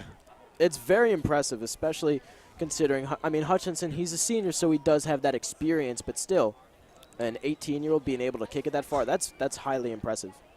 I mean, you see the NFL kickers going out of the end zone, and barely even any college kickers go out of the end zone. But a high school kicker, I mean, that's extremely impressive. Maine South's first offensive play here in the third quarter. No running backs, just down the backfield. It's going to be, fakes the screen. He's going to keep it himself. He's going to stiff arm one man, flag on the play. He's going to bounce it left, and he's going to get shoved out of bounds by number 45, Paul Condaros, the linebacker. Good track down by Condaros as Koldowski into the outside, but there is a penalty on the play. We'll wait to see what it is. I have a feeling it's going to be holding on an offensive lineman, unfortunately.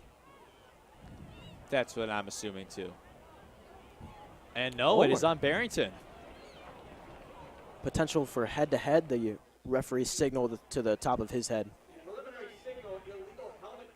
That's what it is, illegal helmet contact. Yeah, that's going to be a 15-yard penalty against Barrington. That's going to help Maine South out a lot. It's going to give us an automatic first down and a very nice, helpful 15 yards.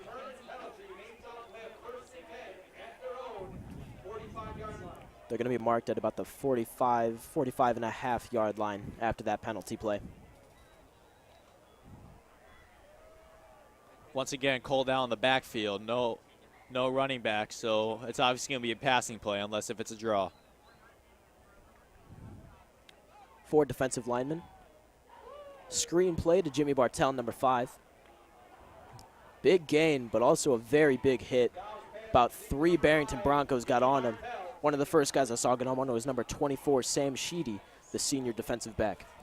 Yeah, it's a pretty nice screenplay there. Dow to Bartell, and a nice gain of about 7 yards, and we get into Barrington territory. 2nd and 3 on Barrington's 47. Penalty on the play. It's going to be holding against Maine South, so that's going to push it back and negate that great play by Jimmy Bartell. Well, that's not going to help us at all. That seems to be one of the key focuses of this game, is that how penalties have just been negating all those key long plays too. Yeah, and I feel like we have had a lot of holdings today, which is not a good thing. I think it's just the offense still trying to get used to Coldow. Coldow wheels left. He's looking for receivers. He's going to air it out. Oh, a flag on the play. The intended target was number 26, Jimmy Nuzzo. And more than likely, it's going to be pass interference against number 24 for Barrington, Sam Sheedy. It looked to be a shove. That's what I would imagine the penalty to be. I would honestly take it. That penalty negates our penalty, which negates the great play by Jimmy Bartell. So it all works out in the end for Maine South. Very true. And another 15-yard penalty against Barrington. That's going to set us up with another automatic first down. Wait a minute. They might be. Yeah, it's going to be a pass interference against Barrington. The ref started to walk backwards towards the south end zone. I got scared. I was like, what did Maine South do wrong on that play? Yeah, there is definitely no offensive pass interference there. If there's an offensive pass interference, I think Jimmy Nuzzo would have shoved against Sam Sheedy. No, yeah, and, I mean, Nuzzo had his back to Sheedy, so you know that the flag was on Sheedy. Exactly. Dow, once again, alone in the backfield, trips right. Low snap. It's going to be another screen to Bartell. He bobbles it, stiff arms the back, and actually shoves him to the ground as he stands up going out of bounds. That was a really nice stiff arm by Bartell there. That was an athletic end. Also a mean play by Bartell. It's probably just that linebacker mentality and also the fact that he's a running back too. I mean, it's just a really good combination for Bartell. That just makes him a tough athlete. It's going to be a 7-yard gain, and that's going to be good for a Hawks first down on the Barrington 38-yard line. I'm liking the fact that Cole Dow is running the offense all alone in the backfield on this drive.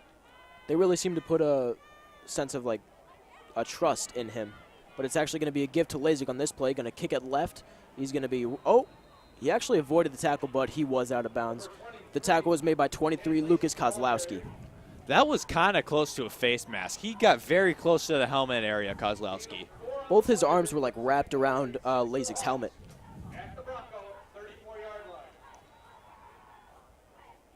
Once again, an empty set for Cole Dow in the backfield. Bartell out of the game right now, probably just trying to get some rest. 23 in motion, Dan Lasik. It's going to be a pit. Oh, violent collision with Dan Lasik and 2 of Barrington's key defensive players. Number 90 we've talked about, Lucas Van Ness, and also number 28, Johnny Podlesnik. Once again, Cole Dow on the offense running the option play, the option pitch, and it seems to be working pretty decently as we come up on about a 3rd down and less than 1 to go to get the first down. Not quite 3rd and inches, but yeah, it's a very short 1 to get. Luke Preston in again as a fullback. It's going to be a give to Wolf, and he's easily going to get the first down, and he's going to keep chugging along by himself against a couple Barrington defenders. That was a nice play. I mean, just to get the easy first down, get Dan Wolf, just get the easy yards to get the first down. He finally got wrapped up at around the 29-yard line. So another Maine South first down. Excuse me, not the 29, excuse me, the 24-yard line. Running a lot of plays tonight with Luke Preston in the backfield as a fullback. I like it. He's one of the most athletic players, and he's a great lead blocker. Nice hole. Very nice hole. Great hole. That hole actually created by Luke Preston. He was on the left. He cut across to the right.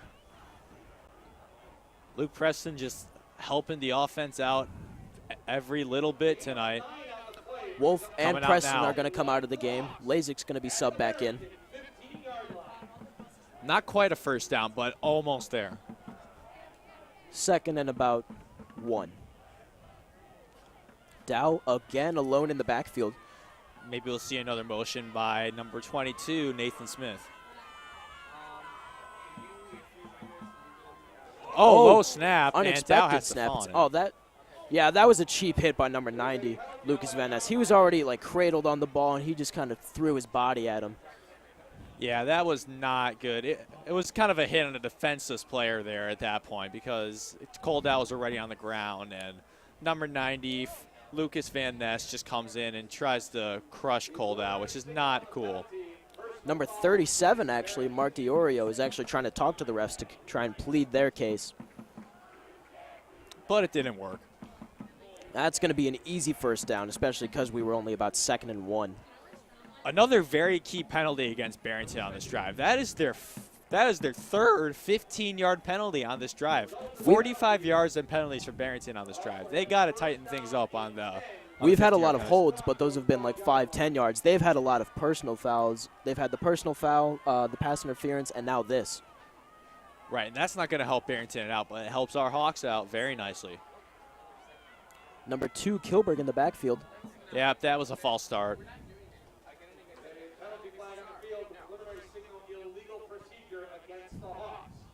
I believe that's actually going to be an illegal procedure against Maine South. So it's going to be a 5-yard penalty. It's going to be 1st and 15 on the Broncos' 17-yard line. There have been lots of yellow flags thrown in this game. I mean, the referees have been controlling this game, and, I mean, doesn't seem like it's going to stop because these flags have been everywhere tonight. They don't get paid by how many flags they throw. Just want to say that to the refs. No, I have a feeling that both teams are just kind of anxious because these are two of the greatest football teams in Illinois. So I feel they're just anxious to play each other. Dow airs it out, back of the end zone. Ryan Kilberg, can't hang on to it. A tad bit overthrown for Kilberg, but almost, just so close to getting in the left corner of the end zone, and it would have been a very nice catch and throw. 100% completely burned the defender, number 37, Mark DiOrio. Yeah, Kilberg, once again, just getting past the defender and just trying every little bit of his effort to catch that ball, but it just did not work. He was even trying to do the starter steps at the end, make sure he had both feet in bounds, but looked like for a split second he had it, but just couldn't hang on at the end. Barrington's going to rush 4, but 2 defenders in the box. It's going to be a short little pass to Bartell, and that was a pretty violent tackle. Bartell looks a little shooken up on the play. Yeah, looks a bit shaken up. A couple Barrington defenders check on him. He's actually going to walk out. It's kind of signaling that his right arm is just kind of loose and hanging. So hopefully he gets looked at and then feeling better. He's talking to the head trainer right now, Jerry Bornhoff. Yeah, that's usually not a good thing when a player is walking off with a limp arm. That's usually an indication of a shoulder injury. Yeah, he's gripping it right now, just kind of trying to walk the pain off, still talking to Jerry. Is that going to be another false start? Yep, it's going to be a false start in Maine South. Yeah. It's going to be an illegal procedure, and Michael Velasquez just took off running. I like him trying to be anxious, and I know he hasn't caught a ball yet, so he definitely wants to get his hands on a ball, but just can't get going that quickly. all these junior players for Maine South are just really anxious because, you know, the past 2 years they've just been watching from the stands, and next thing you know, they're on the field. So I can see why they're anxious.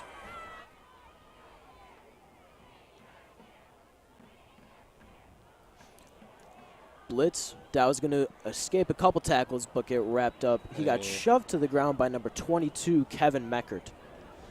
Yeah, I mean, just nothing there for Cole Dow. I mean, he that just got was a broken sucked play. up by the Broncos defensive line, and just not the best blocking again by the Hawks offensive line.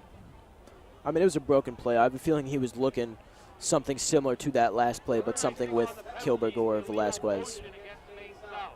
And it's going to be another penalty, according to the refs, against Maine South. Illegal motion. We got to tighten things up on offense. I mean, this is kind of ridiculous at this point. Barrington is going to decline the penalty, though, so it's going to be 4th and about 15, I want to say, from the Barrington 16, 17-yard line. So I can see why they would decline it, but yeah, I agree with Barrington declining that penalty because it wouldn't really have changed much. You just give Maine South another opportunity to gain yards. And Sarah's going to opt to go for it here. And there's going to be a timeout called. It seems to be Barrington's second timeout. Or second total timeout, excuse me, first time out of the half. Kind of weird Barrington is calling a timeout in that one because you have a 4th and 15 coming up. I guess they just didn't really want to risk anything. I think it's something similar to their timeout they called the first half, where it was just the timeout wasn't necessary. It was just to like make sure everybody knows what's going on. Because if it's 4th and 15 and Maine South somehow does pull away with a first down or a score, Barrington's defensive coordinator is just going to look at those players like, are you kidding me? Like, how does that happen? Just probably making sure that everything's first of all, getting that water break that they all need, and to make sure that like everybody's on track. Exactly. Bartell on the bottom left-hand corner of everybody's monitor, making sure that he's okay.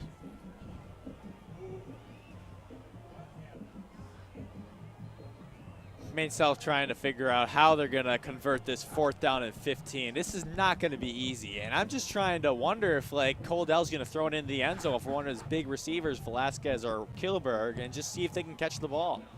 I would think it's something like that where it's just a clean play. I wouldn't expect any trickery. Yeah, because there's really not much you can do on this play besides throw the ball. Dow with number 22. Or is that? Or That's excuse Nate me, Smith 20. in the backfield. Yeah. Oh, no, Danny Wolf is in the backfield. Dow's going to air it out. He's going to look for Kilberg, and it is going to be a score. Touchdown, Ryan Kilberg, the defensive coordinator. He's going to say something to those Barrington defenders. That was a great play by Kilberg. Great throw, great catch. You gotta love it. Maine South takes a 16-10 lead. Great throw by Dow, right in the money, and Ryan Kilberg just makes the defender feel sorry for himself. With the spin and it seems like the leap to get into the end zone once again. Yeah, I mean, the defender just stood no chance on that spin move by Ryan Kilberg. Absolutely fantastic. 16-10 right now with 6 minutes, 23 seconds left. Aiden Carolyn looking to make some more donations to his cancer research. And that's going to be right down the middle. So he will do just that. 17-10 Maine South here with just under 6.5 left to go in the third quarter. Great answer to Barrington's kick return for a touchdown because that was very vital to retake the lead for Maine South. Great offensive drive from our end to their end, and we just showed that we are not to be messed with. And you wonder that if we didn't score that drive, say Barrington gets the ball back and does score again, now they got a 2-score lead. Now the momentum's really on their side. So the fact that we did put the lead back in our hands, like you were saying, that's a key thing for this third quarter. We are going to send it down to Mackenzie and Anna on the sidelines.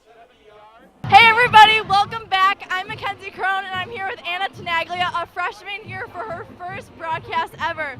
Anna, we're going in on our 5th week of school. How is school going so far? School's going amazing so far. I'm having a great start at Maine South and I couldn't be happier. How are your teachers and your classes? My teachers are wonderful and I'm having a good time. Very good. Okay, Anna, I'm here to announce Anna Tenaglia for her first segment ever. My first game day has been great so far. The game has been going pretty well, pretty aggressive. The student section's energy is amazing, and everyone's getting really hyped up. I've been on the sideline. I've been everywhere, the press box. And I'm going to send it back out to Sam and Will. Thank you. And we're all very excited that you started Maine South, but this is just way more exciting. Aiden Carolyn with the trick. Wow, the onside kick, it actually bounced off somebody's cleat or something because it went back in Maine South's direction. Maine South got the ball back. That's what you want to see. That's some momentum for Maine South right there. That was amazing. I mean, I did not see that coming whatsoever. I mean, Aiden Carolyn with the onside kick in a very early situation here in the second half. I mean, we're not even halfway into the third quarter, and we're doing an onside kick. I mean, now we got the ball back, so let's go down and score again. Sorry again for cutting off Anna's interview, but this is what you like to see. The trickery. Hopefully Maine South can put up a 2-score lead. Oh, another flag. If it's another 5-yard penalty against Maine South, I bet all my money that it is. It is indeed. It is going to be a false start on Maine South. Wow. Preliminary signal. Or basically. It's either going to be a false start or something. It's Penalty is delay of game against Maine delay South. of game, Third and actually. 15 for the Hawks at their own 43-yard line. So it's So a that's delay gonna- of game against the Hawks. That's Yeah. kind of interesting. I haven't seen that call tonight. That's going to push them back to about the 43-yard line, 1st and 15. Dan Lasik in the backfield called down now. First time we're seeing that in a little bit. Dow's going to keep it. Looking deep. Strong pocket. Kilberg's got burning the Kilberg. defender again. Kilberg's going to catch it deep downfield. Great pass and throw. And Cole Dow just throwing the long ball to Ryan Kilberg. Another great connection by those two. You got to love seeing that. The Barrington defensive back, Matt Rizzio, the senior, beating himself up after those two great plays by Ryan Kilberg, the junior. That was a very good fake by Dow before he threw the long ball to Kilberg. I mean, he faked the defender, and then Kilberg just got behind. Obviously, and he that's made going to the be a catch. first down. 1st and 10 for Maine South on the Barrington 14. So 2 scores within our potential, especially within a couple minutes of each other. Pocket's going to collapse right away, but he's going to give it off to, I believe, is that 23? Oh, Peter Skoronsky is waving to the trainers. That's never a good sign. He seems, it's hard for him getting up. Players from both sides are checking on him. Yeah, that would be a very bad loss to lose Peter Skoronsky. He is one of our main offensive linemen. If he's down and he's very injured, that's not a good sign because he was waving as if he was very badly injured. It looks to be either his knee or his wrist. I know he had an ACL surgery a couple years ago, so hopefully it's not anything related to that. He is wearing that knee brace, obviously, so hopefully, like you said, it's nothing related to that. But here he is getting up now, so that's He's a very getting good up, sign. but he is needing their help. Peter Skoronsky, a fan favorite of the student section, so the students are giving him some love. Coach Sarah and head trainer Jerry Bornhofer helping him walk off. He doesn't seem to be limping. He just seems to be, maybe the wind knocked out of him, but he just doesn't look 100%. He could be out for the game, but he could just need a breather. You know, those knee injuries are always tricky because just because you don't need help doesn't mean it's not a bad injury. It could still be a bad injury. He's talking to Coach Kabirza right now about the injury. He's kind of shaking his head. Hopefully it's nothing too serious because we could not afford to lose him. Once again, Cole down the backfield by himself.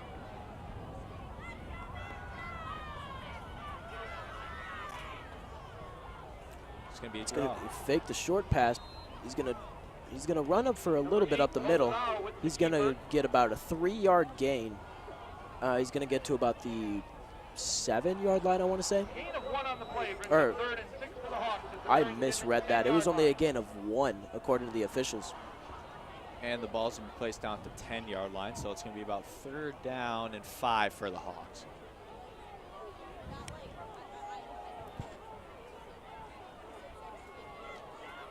Trio on the right side. This could be a run Fakes by the Dow. pitch. Dow is going to walk Another into the end one. zone easily. Touchdown, Maine South pulled down. Beautiful run, great hole, gotta love it, and now we take a 13-point lead. It seems like he was going to shovel pitch it to number 23, Dan Lasik, but he just kept himself, saw the hole, and walked into the end zone, barely touched. That was very simple for Cole Dow. I mean, I don't even think he got touched. A quick update on Peter Skronsky. The trainer's looking at him. They're wrapping his left ankle, I want to say. So I can't tell if that's with ice or if they're checking on him, but he does seem to be wincing a little bit, but hopefully it's nothing too serious. And the kick is blocked, so that means the extra point's going to be no good.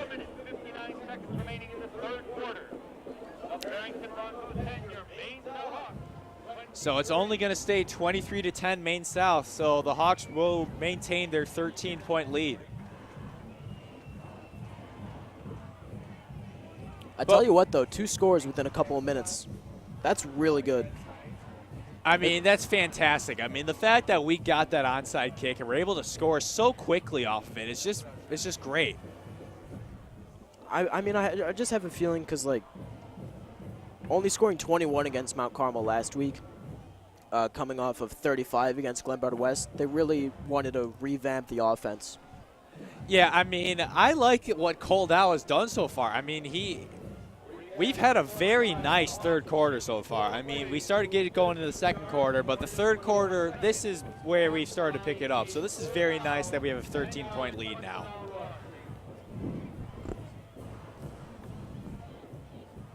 Carolyn's going to set the ball up at about the 40-yard line.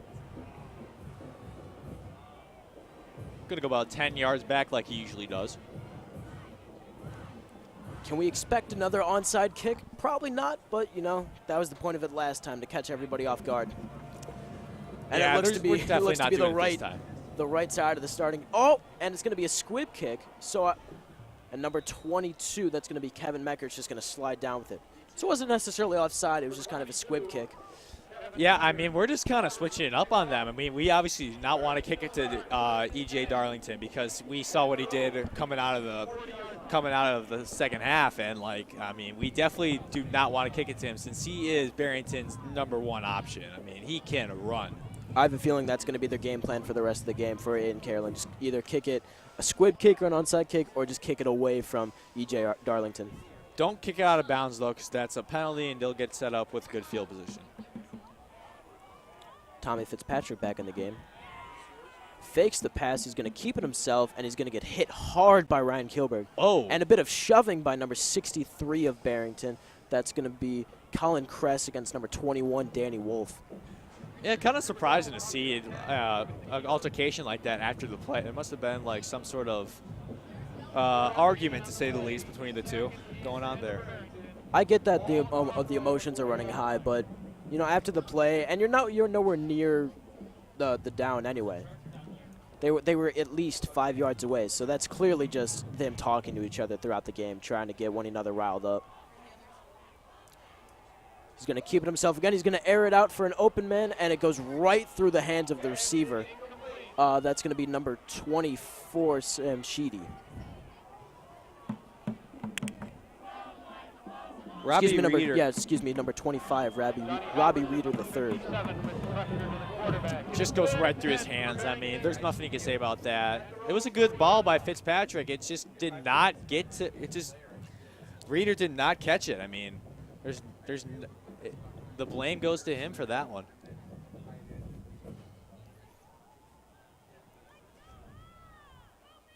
Fitzpatrick alone in the backfield.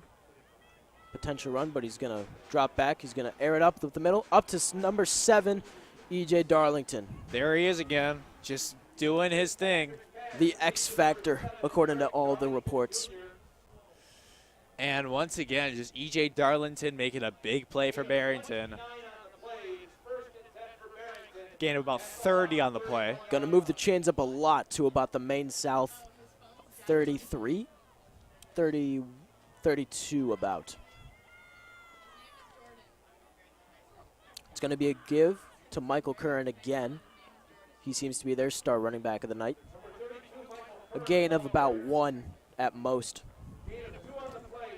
Yeah, Michael Curran has not been doing much since the first half. I mean, obviously this is only their first possession, but like his production has been kind of cut down a bit.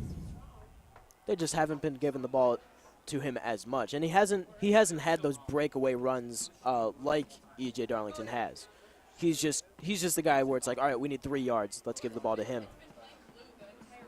It's going to be another run up the middle. A gain of about 4 this time for Curran again. There's the typical gain for Curran, about 4 yards, and it's going to set up about a 3rd down and 4 for Barrington.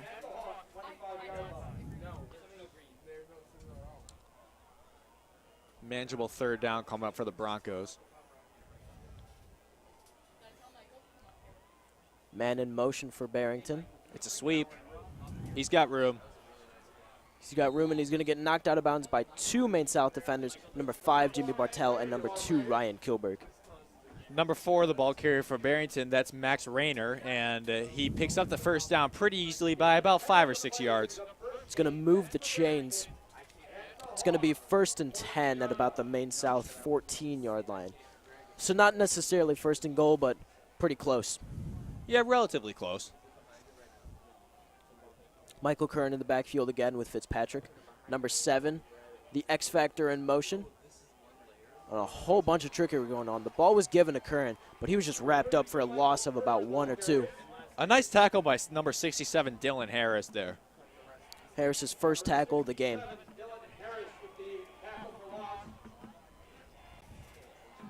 Yeah, just nothing there for Curran. Dylan Harris gets there very quickly and makes a nice tackle.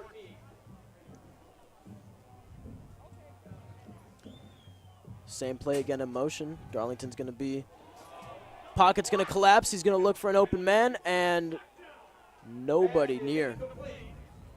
That was in the middle of two receivers. I don't know who he was targeting, but that was just a broken play. He was just trying to get rid of it. Yeah, that was a pretty interesting play because Fitzpatrick just had to throw it away since there was nothing happening there for him. Peter Skronsky on the sideline talking to Jerry Bornhoff, standing up and moving that left leg. So it has been wrapped, but he's still standing on it. So I think they're just testing the weight of it right now. Hopefully, once again, he'll be all right because we could definitely use him in there because he has a big impact on both sides of the ball.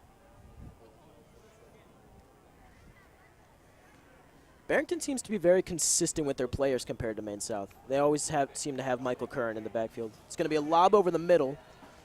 The intended target was Darlington. It was just overthrown for Darlington. I mean, Darlington's such a good athlete that he could catch that ball, but it was just overthrown. It's going to be 4th down and 10. Barrington's bringing out their field goal unit, and kicker number 46, William Hutchinson.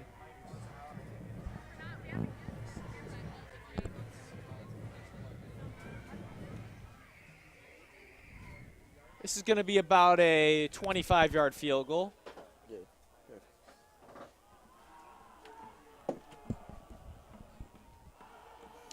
Hutchinson lines up. The snap is a bit high. Once again, a high kick in general for Hutchinson. And the kick is right through the uprights. 23-13 Maine South here with 2 minutes 6 seconds left in the 3rd quarter.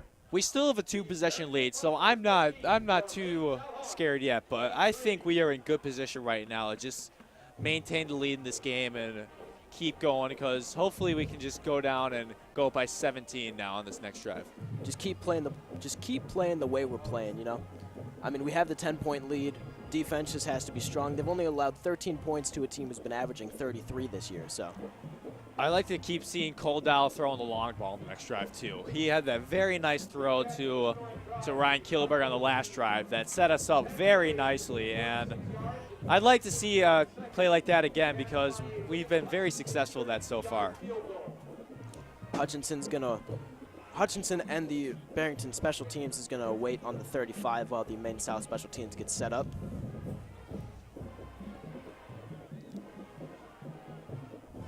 Let's see how far he booms this one. I have a feeling it's a safe bet to say that there won't be a return on Maine South's part. That's the strength of Hutchinson, though. His leg is just so strong. They haven't been able to return one all game. I'd watch for an onside kick. It's going to be a high kick, and I don't think it's going to quit. Nope, yep. It didn't look like it at the apex of it, but Yeah, in high school you cannot return out of the end zone for some reason, but I guess it's maybe just because like it's going to be a touchback anyway, so there's no reason in catching it.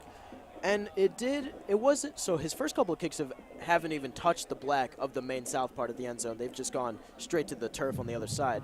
That his leg seems to have slowed down a little bit because that one did actually touch the end zone part and not go over the end zone, but still, the fact that he's kicking it that far is just so impressive.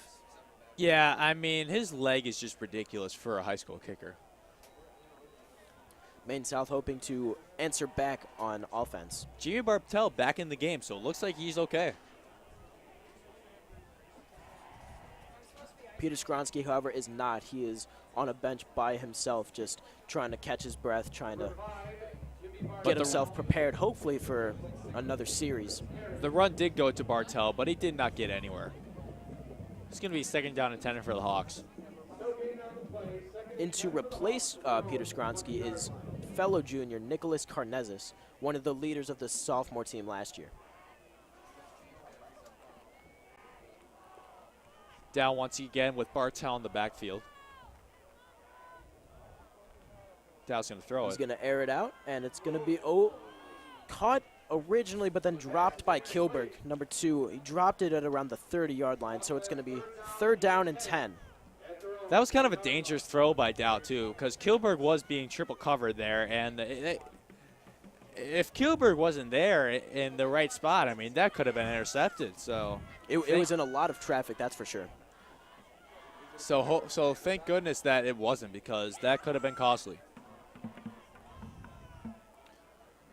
So more than likely, we're going to be seeing a throw here from Dow since it is about 3rd down and 10. But Michael Velasquez now in the backfield. A formation we have not seen yet. Velasquez in the backfield. Dow's going to scramble. Pockets completely collapsed, and Dow's going to get wrapped up. Teams by number 45. That is Paul Condaros. Yeah, I mean, Cole Dow just had nowhere to go there. Michael Velasquez tried his best to help out block, but the offensive line just kind of crumbled up again, and there was just no open receivers or no open holes for Dow to run. Maine South about to punt now. Michael Velasquez back up at the goal line. Barrington should have good field position after this punt. High snap. It's risky Velasquez punt, and that's going to be a safety for Barrington. Oh, the nope. loose ball. It's going to be a that touchdown. That is not what you Barrington. wanted. A Barrington touchdown after Velasquez bobbled the ball. Just like that, Barrington is right back in this game.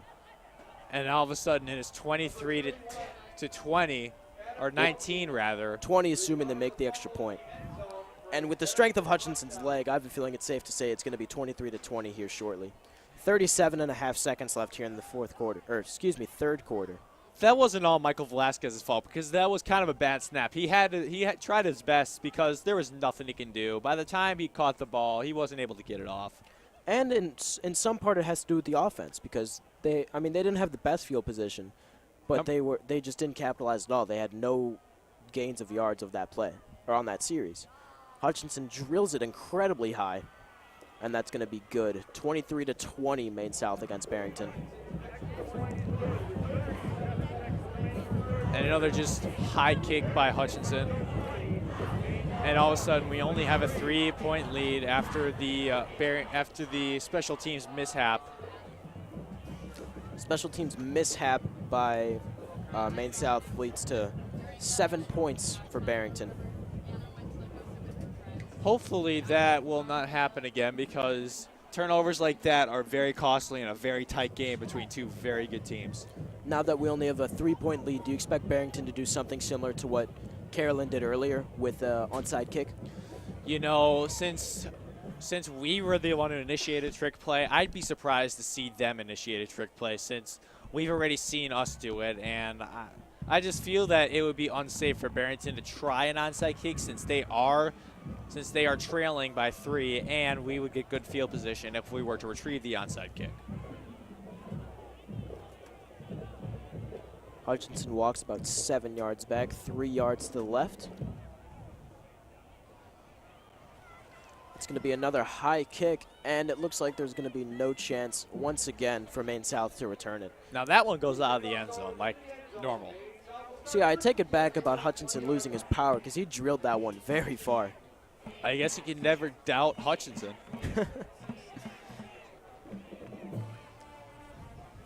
So Peter Skoronsky is going to come back in the game, it looks like.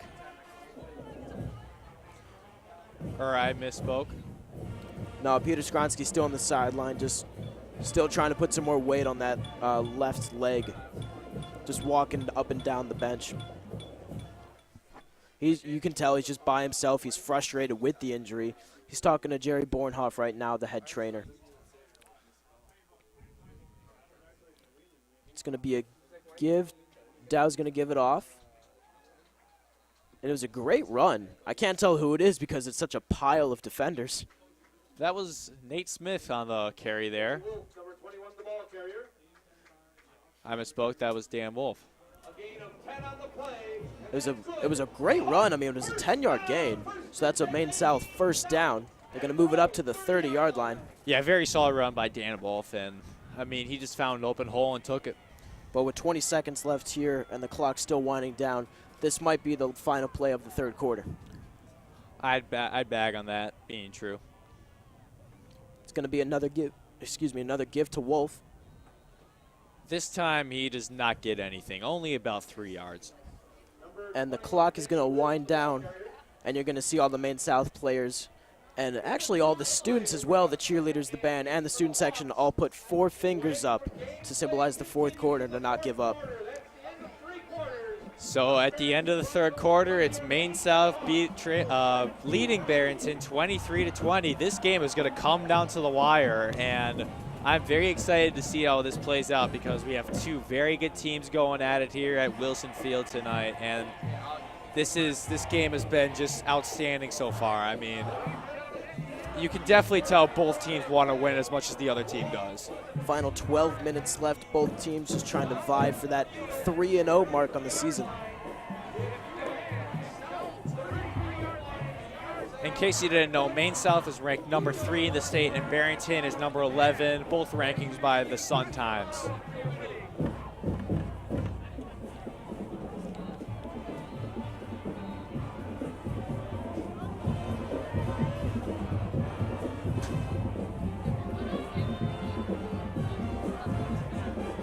So Maine South had a very productive offensive-wise third quarter because they put up 2 touchdowns, and the defense did not have the best quarter, and so did the special teams.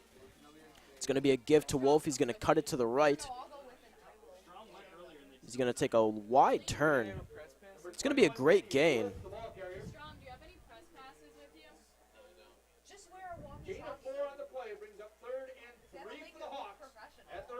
It's going to be 3rd and about 3. A long 3, though.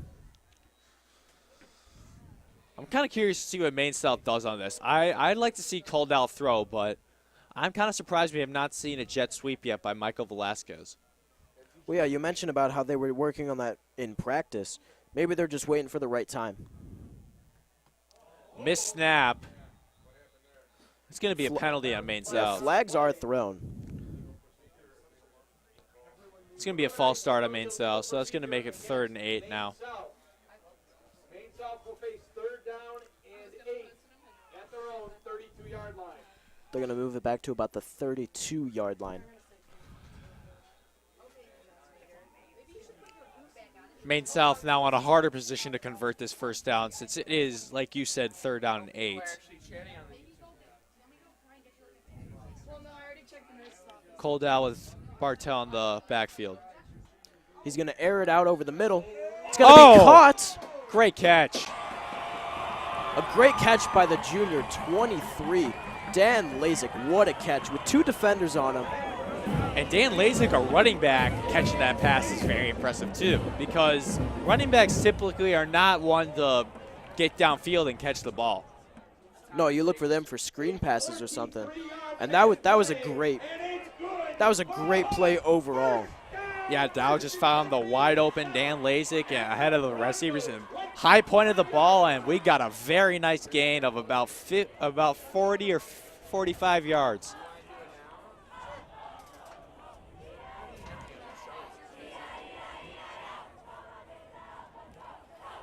Dow is just going to get hit hard. Huge hit by number 37. That would be Mark DeOrio back there in the backfield. I think Lucas Van Ness was also back there too, but both Cole of them just Dow blew up the line at the same time. Wow. Yeah, Cole Dow just got annihilated. Just thrown down to the ground by those two Bronco defenders. Empty backfield for Dow now.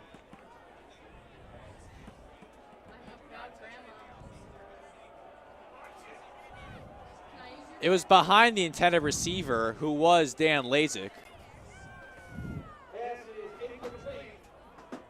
So an incomplete pass for Dow. So a very hard 3rd down 16 coming up from the Barrington 31.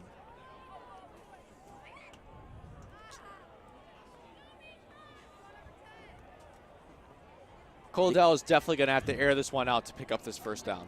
The key thing for Maine South within this remaining 10 minutes left is just minimize the penalties. All those 5-yard penalties are going to kill him. Dow airs it out to the right side. It's going to be caught by Ryan Kilberg. He's going to avoid the first guy, but he's going to get shoved out of bounds by number 11, Nico Barron. Now, I'm trying to think, would Maine South go for this? Because a field goal only puts them up by 6. And of course, if they are actually going to bring out the field goal unit, Aiden Carolyn. So Carolyn's looking at about a very hard 40-yard field goal here. It's not going to be easy considering the conditions with the wind. It's also from the right hash, so he's going to have to kick it a little bit to the left. And with all that wind, you've got to accommodate that too. And that's going to be... It's wide right. Not good. So Barrington comes up with the stop as Aiden Carolyn misses the 40-yard field goal. It's going to stay at 23-20 Maine South. I tell you what, it's been a great game. I know it hasn't been the most scoring, especially because Barrington is so used to it, but overall it's been a great game. Yeah, I mean, just great production on both sides of the ball. I mean, Maine South has not found a way to stop E.J. Darlington yet, and Cole Dow, I mean, has been playing relatively decent so far. I mean, he had the nice long ball to Kilberg, obviously, in the 3rd quarter. And, I mean, he has been making the passes when he's needed to. 9 minutes, 46 seconds left here for Barrington and Maine South to both do some damage. Fitzpatrick's going to drop back. He's going to air it to the right. Darlington's wide open, man. There was a ball. He lost the ball. Ball gets dropped out, and it's going to be... It's recovered by Barrington. Kilberg had it. He lost it when he slid, and Barrington, that's one way to gain some yardage. And in fact, I think it was Darlington who picked up the ball after he fumbled it. Of course it was. Of course it was Darlington. I mean, he is just doing everything for Barrington tonight, from picking up loose fumbles to kickoff returns for touchdowns to long passes. I mean, Darlington has done it all. There's definitely a reason why he's been called the X Factor by his head coach. Tell you what, that research is paying off. I'm glad we paid attention to him in pregame. It's going to be a give to Curran. He's going to break a couple hits, but he's also going to get swarmed by a lot of the Maine South Hawks defense. He's going to get tackled right around the 19-yard line, it seems like. And another solid gain for Curran as he gets about 5.5 yards on the carry.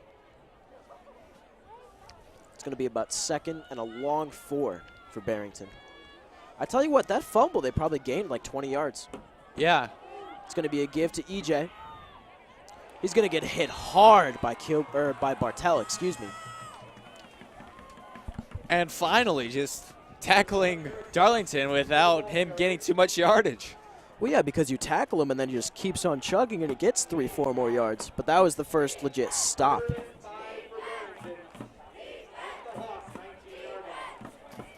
Hopefully we can stop him here on about 3rd and 5. Fitzpatrick in the backfield with Curran. Fitzpatrick's going to keep it, and it looks like there is a penalty. Yep, there's a penalty on the play. It's going to be false start on Barrington. So it's going to make it about 3rd down and 10 now. Barrington will face 3rd down and 10 at the Hawk 24-yard line. So if Maine South comes up with a stop here, Barrington will most likely be looking at a field goal at this point, because they're probably just going to try and tie the game up now. Once again, Fitzpatrick in the backfield with Curran. 2 wide receivers to Fitzpatrick's right. 7 on I have the a feeling line. it's going to be a run. Yeah, you mentioned 7 on the line. They are going to give it to Curran. He's going to get wrapped up. He is just by about stopped. 6 or 7. The Hawks found their prey on that run. Curran just did not get anywhere, and the Hawks defense just cobbles them up. They're looking at about a 4th and 15 from about the 28, 29-yard line. Now, is Barrington going to try to kick a field goal from here? Because this would be a very far field goal. And it looks like they are not, because they'd be looking at about a 40-yard field goal from here. Yeah, that'd be a very risky field goal to take. 4th and 15. And that's going to be a timeout by Barrington. That's a good timeout for Barrington. Talk about what they want to do in this big 4th down and 15, because if they do not convert this, Maine South is going to start at their own 29.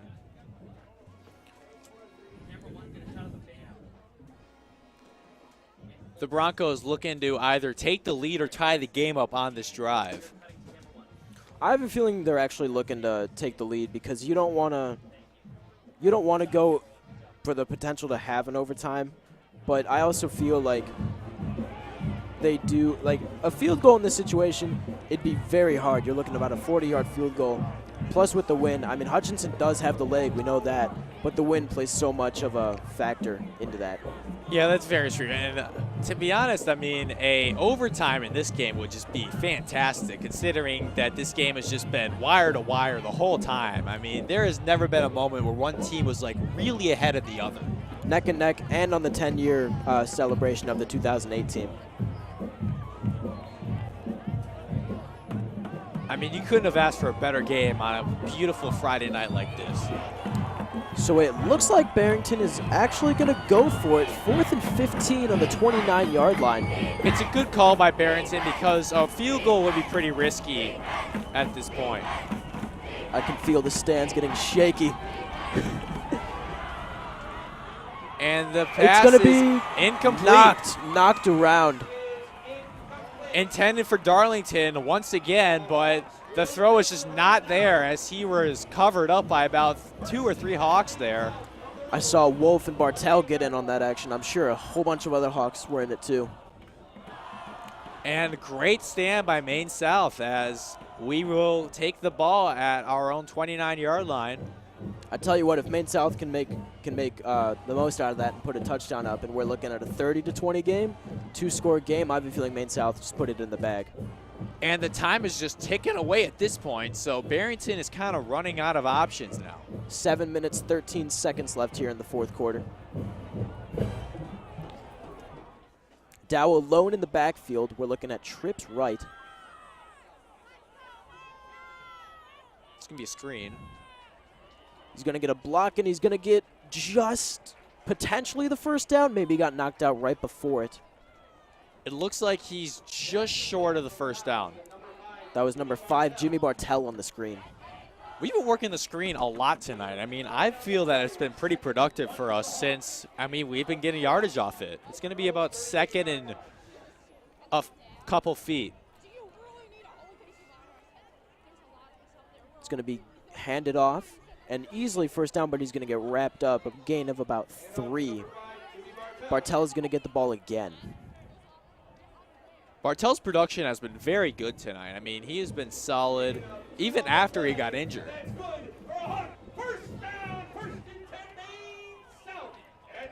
We're under 7 minutes here to go. Maine South up 23-20 in the 4th quarter. We've been seeing a lot of Cole Dow in the empty backfield by himself. I like it. It shows a bit of trust. But they are going to put a motion into this play. It's going to be given to Dan Lasik, who's going to wheel it around to the right. And he's going to get knocked out of bounds by two Barrington defenders, number 28, which is Johnny Podlesnik, and number 90, Lucas Van Ness. And I'll tell you what, Will, Lucas Van Ness, we've talked about earlier about he's got the height to be a great defensive lineman. And it seems like he's in on a lot of defensive plays. Yeah, Sam. I mean, Lucas Van Ness has just been everywhere so far in this game. Number 24 of Barrington looked to be shaken up on the play, Sam Sheedy, but he's going to be able to walk off on his own accord. Jog off, actually. So probably just going to take a couple plays off, get his breathing back to normal. Yeah, I mean, injuries like that kind of happen, but usually if they just occur like that, you're usually going to be okay after a few minutes. Maine South on about the 44-yard line. Once again, the empty backfield. Kilberg in motion. He's going to draw. It's going to be and I don't know. Did he make the diving kick? No, I saw the ball out of bounds, but that was an athletic play. Yeah, I mean, it just did not look like Dan Wolf was ready to catch that ball. No, it looked like he tripped earlier, and it seemed like Cole Dow tripped a little bit earlier too. Yeah, just not good communication on that play there. So pretty much the whole second half, we have been looking at an empty backfield for Cole Dow.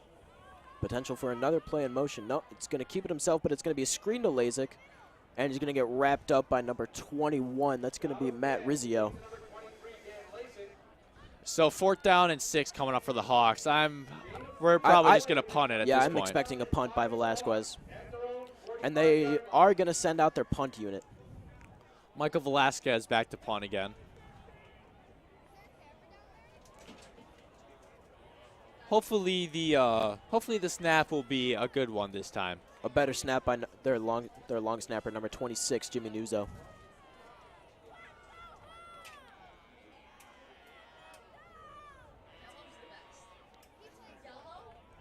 And a much better snap this time. Might have been tipped a little bit. It's shanked right. Called a fair catch at around the 21-22 yard line. Darlington by number 7, E.J. Darlington, of course. So it looks like the Broncos are going to be starting at about their own 30 at about the 23. So they have a long field to work with. 5 minutes, 37 seconds left here to go in the final quarter. So this could possibly be Barrington's last drive if they use up time. It's going to be a give to Curran again. He's going to juke one guy, but get tackled around the 25. So only a gain of about 2 or 3. Yeah, Curran just couldn't really find an open hole there, and the Hawks were able to get him pretty quickly.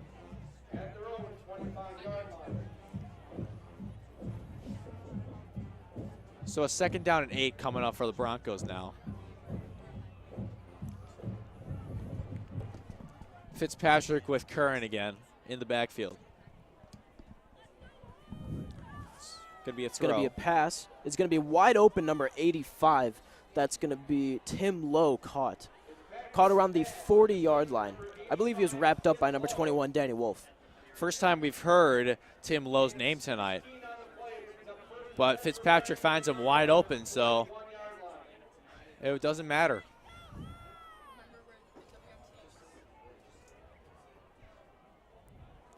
Barrington now at their own 40, 1st down and 10. Once again, and Curran goes to Fitzpatrick's right. Fitzpatrick looks to pass again. He's going to look up the middle to number 4, and it's going to be, incomplete. No, not caught. Incomplete. It looks like it was caught for a second by Max Rayner, but he just dropped it at the end.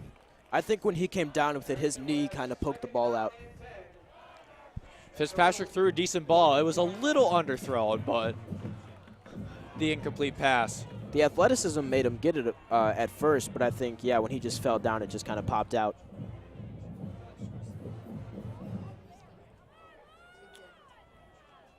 So it's going to be 2nd down and 10 for the Broncos.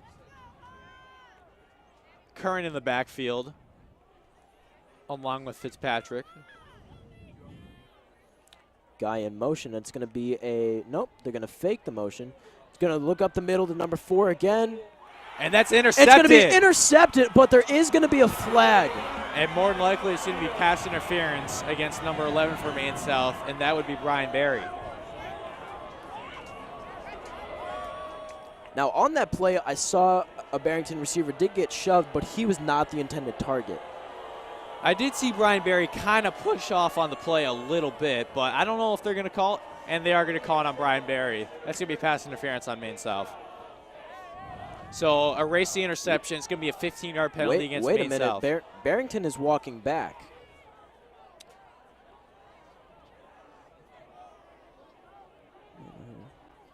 It's going to be an automatic first down for Barrington because of the pass interference. Yeah, they're just going to walk off the 15 yards. And that's going to set up Barrington on Maine South's 45-yard line. Just, actually, no, about the 44-yard line, so that extra yard.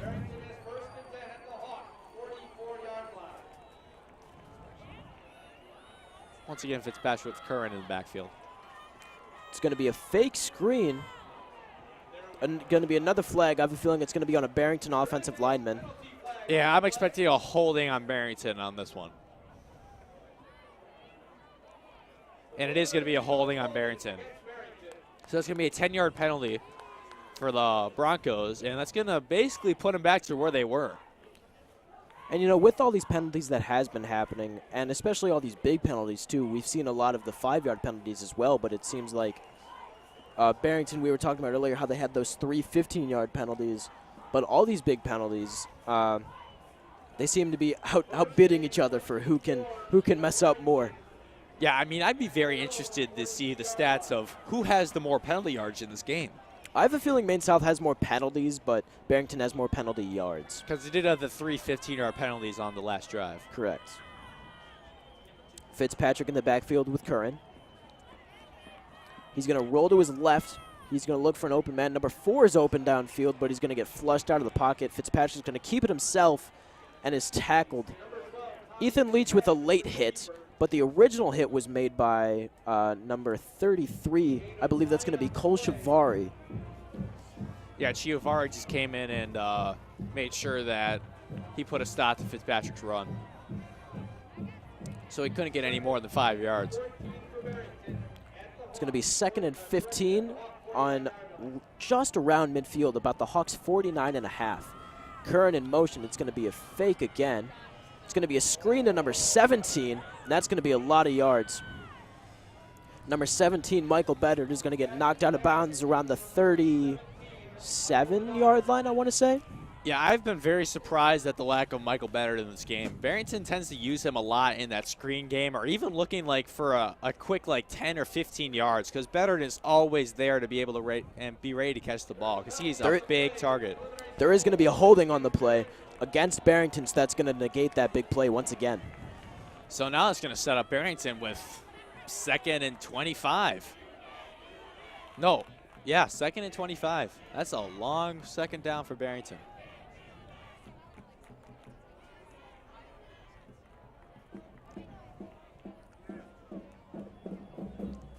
3 minutes, 9 seconds left here to play.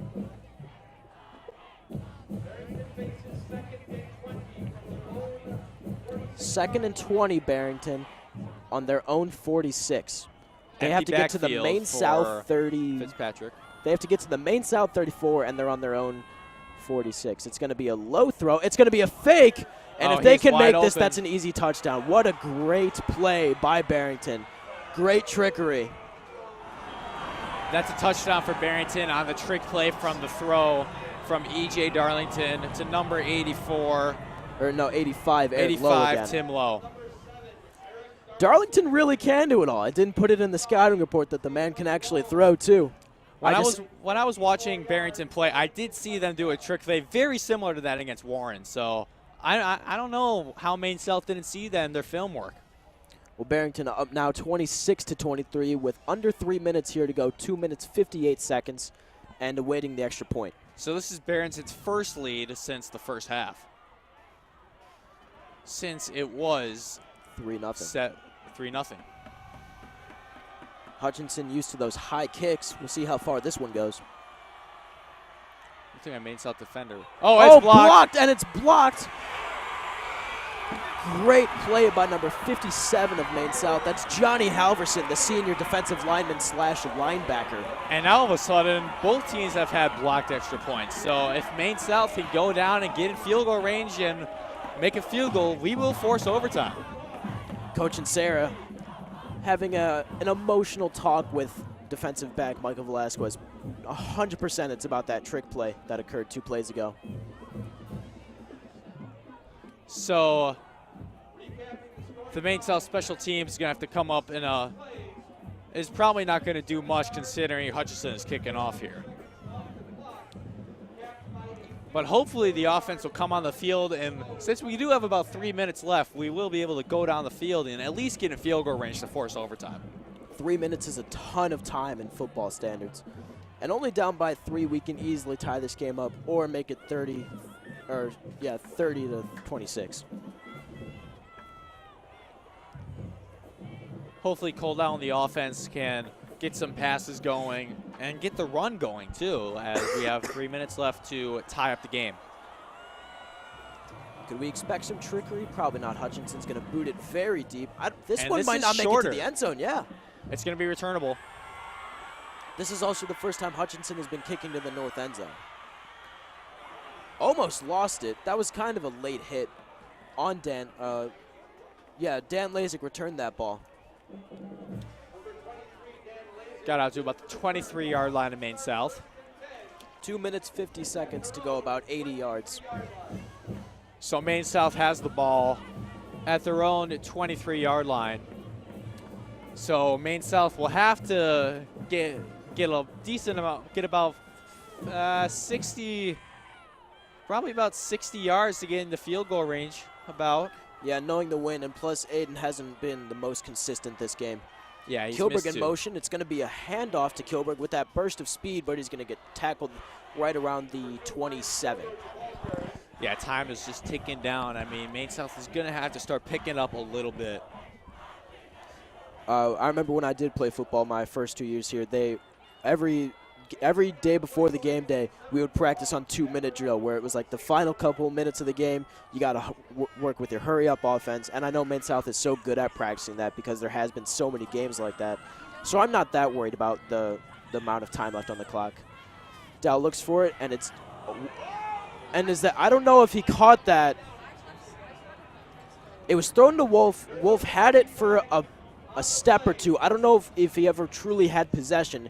It was knocked out of bounds, got picked up by Barrington, but there is a flag on the field too, so a lot happened that play. I think it's going to be a helmet-to-helmet hit on Barrington because it was helmet-to-helmet. It was. Yeah, it's probably going to be spearing or targeting on Barrington because that was a very dangerous hit. We'll await the referee's decision. Dan Wolf did seem shaken up on the play. It's going to be personal foul against Barrington. Another 15-yard penalty against Barrington. These penalties are going to cost Barrington if Maine South can get in field goal range and try to win the game. 2 minutes, 10 seconds left. Maine South down by 3. Yeah, so Maine South 1st and 10 at their own 42 now. So all of a sudden, that 15 yards just helped Maine South out drastically. Right now, they're at about the 42. Dow's going to look up the middle. Oh boy! And a lot of collisions up there. Number Dan 24 Lasik was the only hawk in sight. But yeah, continue. Number 24 for Barrington, Sam Sheedy, almost came up with the interception. It was very close. But the pass intended for number 23, Dan Lasik, but the throw was just behind him, and Barrington almost comes up with more than likely a game-stealing interception. That would have been deadly, an interception on that play. So now it's 2nd and 10 for the Hawks. Cole Dow with Bartell in the backfield. Smith was in motion, but Dow looks once again up the middle. It's going to be a toss to Bartell. He's going to slip through the first guy and put the first guy right on his back. He's going to go round to about the 31, 32-yard line, and a great play overall, very athletic play. Or excuse me, that wasn't by Bartell. That was by Ryan Kilberg, the junior. Yeah, Ryan Kilberg, it was a really nice throw by Cole Dow, and Ryan Kilberg's just there wide open to make the catch, and he gets a very nice pickup of about 25 yards, and that steps up Maine South in Barrington territory. So all of a sudden, Maine South is getting very close to where they need to be. It seems like whenever Dow is throwing, it's always either a screen or something really, a bullet right up the middle. So. And there's an injured player on the sidelines, number 37 for Barrington. That is Mark DeOrio, the linebacker. He's talking with the referee, make sure he's not confused or anything, but I still think he legally has to take a play off or two. Yes, that is the rule. No, he's good enough. I guess they didn't see anything wrong with him. Yeah, he's going to stay in the game, which is kind of surprising.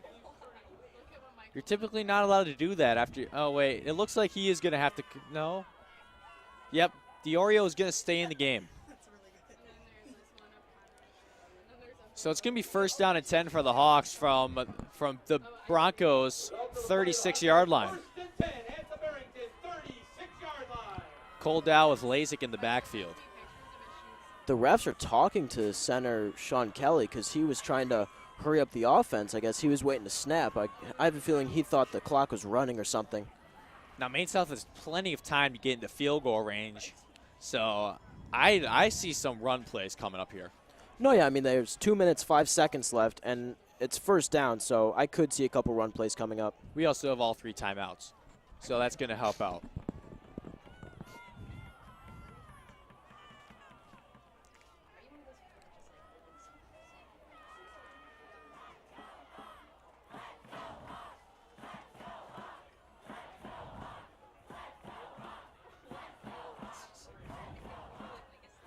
Still waiting for the refs to signal that we can play now. I think Barrington was just waiting on some subs.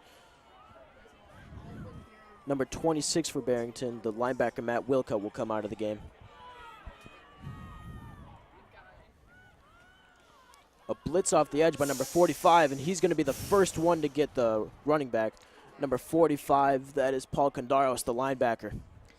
Yeah, I mean, the handoff to Dan Lacy just did not work there at all, and that's a loss of 6 yards on the play. I mean, that's just very costly. All of a sudden, it's going to be second down and 16 for the Hawks. I tell you what, though, this actually could be a good thing. Now, hear me out.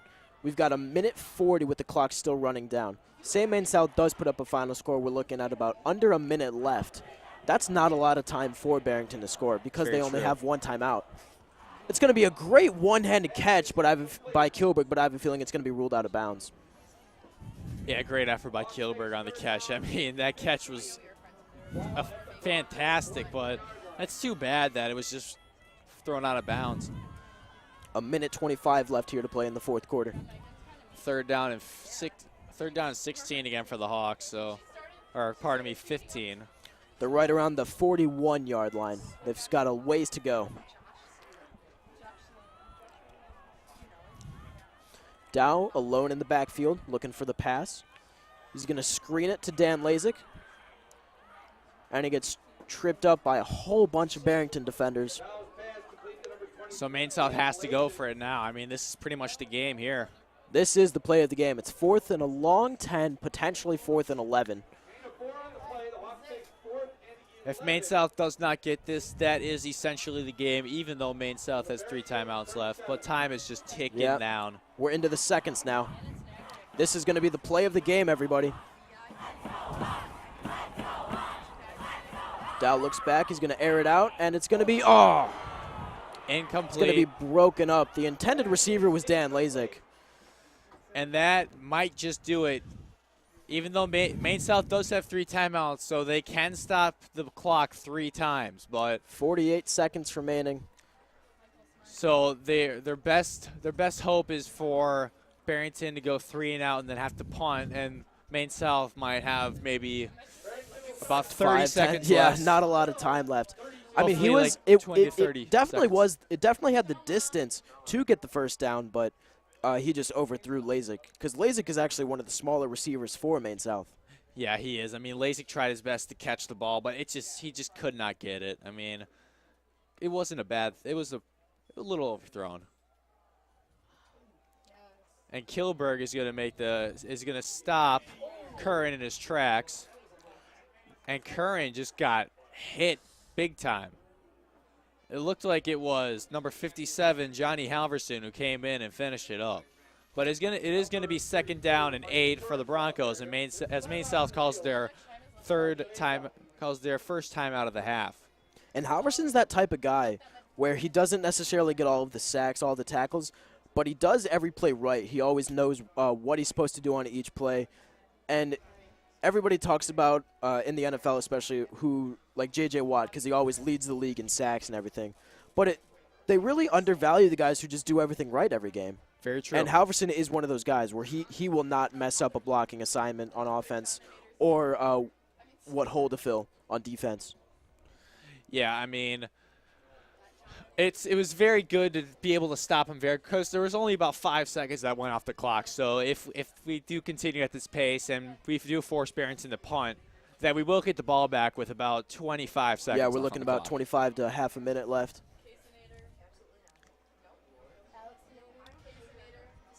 And only at that point, I mean, it depends where Maine South gets the ball, but we'd more than likely be looking at a Hail Mary if it had to come down to Well, yeah, because I have a feeling it's going to be a couple more like legit plays from Barrington, and then we're going to be looking at a punt. And with Hutchinson's leg, we're looking at Maine South being around potentially their own 30. Yeah. So, yeah, we're definitely looking at Hail Mary situation, and I just don't think. And they just drew off offsides. And that's going to be – that was on multiple Maine South defensive linemen. Very undisciplined once again, Maine got him South, on the hard count. That's a very costly 5-yard penalty. Encroachment against Maine South. 2nd and 3 for Barrington. One of the ones I did see for sure jump was number 85, Brian Brown. Maine South has to stay disciplined, especially in this part of the game. Almost just jumped again. And they're going to stop him. So Maine South has to call a timeout immediately. It's going to bring up a 3rd down and 4 as Curran did not get anything. And it's just at that point of the game where they're just running these plays because they have to. They're not at that time left where it's like, okay, we can just take a knee because Maine South does have that timeout. They do have 1 timeout left, so expect 1 more legit play from Barrington. Keep in mind it is 3rd down. It's 3rd down and a long 4, so we could see a pass, try and get the 1st down. Maine South will call the timeout and then a knee, and then game would be over. But if it's another short play, and that way it's 4th down and something, we could see the potential for Maine South getting the ball back. But I think with each play that Barrington gets, we see less and less odds of Maine South getting a chance to score again. And if Barrington does pass here and it's incomplete, Maine South does not have to call that final timeout because an incomplete pass would stop the clock. So Maine South could save that final timeout, but I would not expect Barrington to throw it here. We're looking at 38 seconds left right now. So I could see the potential for Maine South to get the ball back if we do with potentially 25 seconds maybe. That sounds about right. Number 85 in motion. It's going to be a keep. He got the 1st down. Yeah, he got the 1st. Number 12, Fitzpatrick, 32.2 seconds. And Sarah has to burn his final timeout, and with that, I think we can expect a knee from Barrington. Yep, and that's going to be it. Barrington's going to win this game. 1 knee is going to end it. As the clock is starting to run down. In fact, they don't even have to take a knee. So Barrington is going to go to 3-0 on the season. Maine South is going to fall to 2-1. I tell you what, it was a great game. It was. I mean, obviously Barrington's not used to only scoring 26 points, but overall it was a great game. It was a very defensive game, and look for Maine South to make a lot of adjustments heading into next week. Yeah, I mean, Maine South's overall performance was not the best today, as the offense started out shaky once again in the first half. But they got it going, but the special teams and costly mistakes just cost Maine South the game.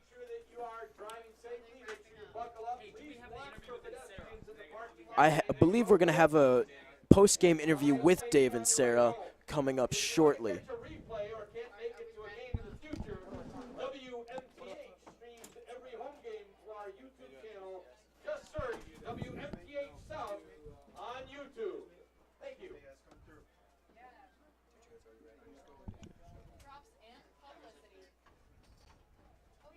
Go.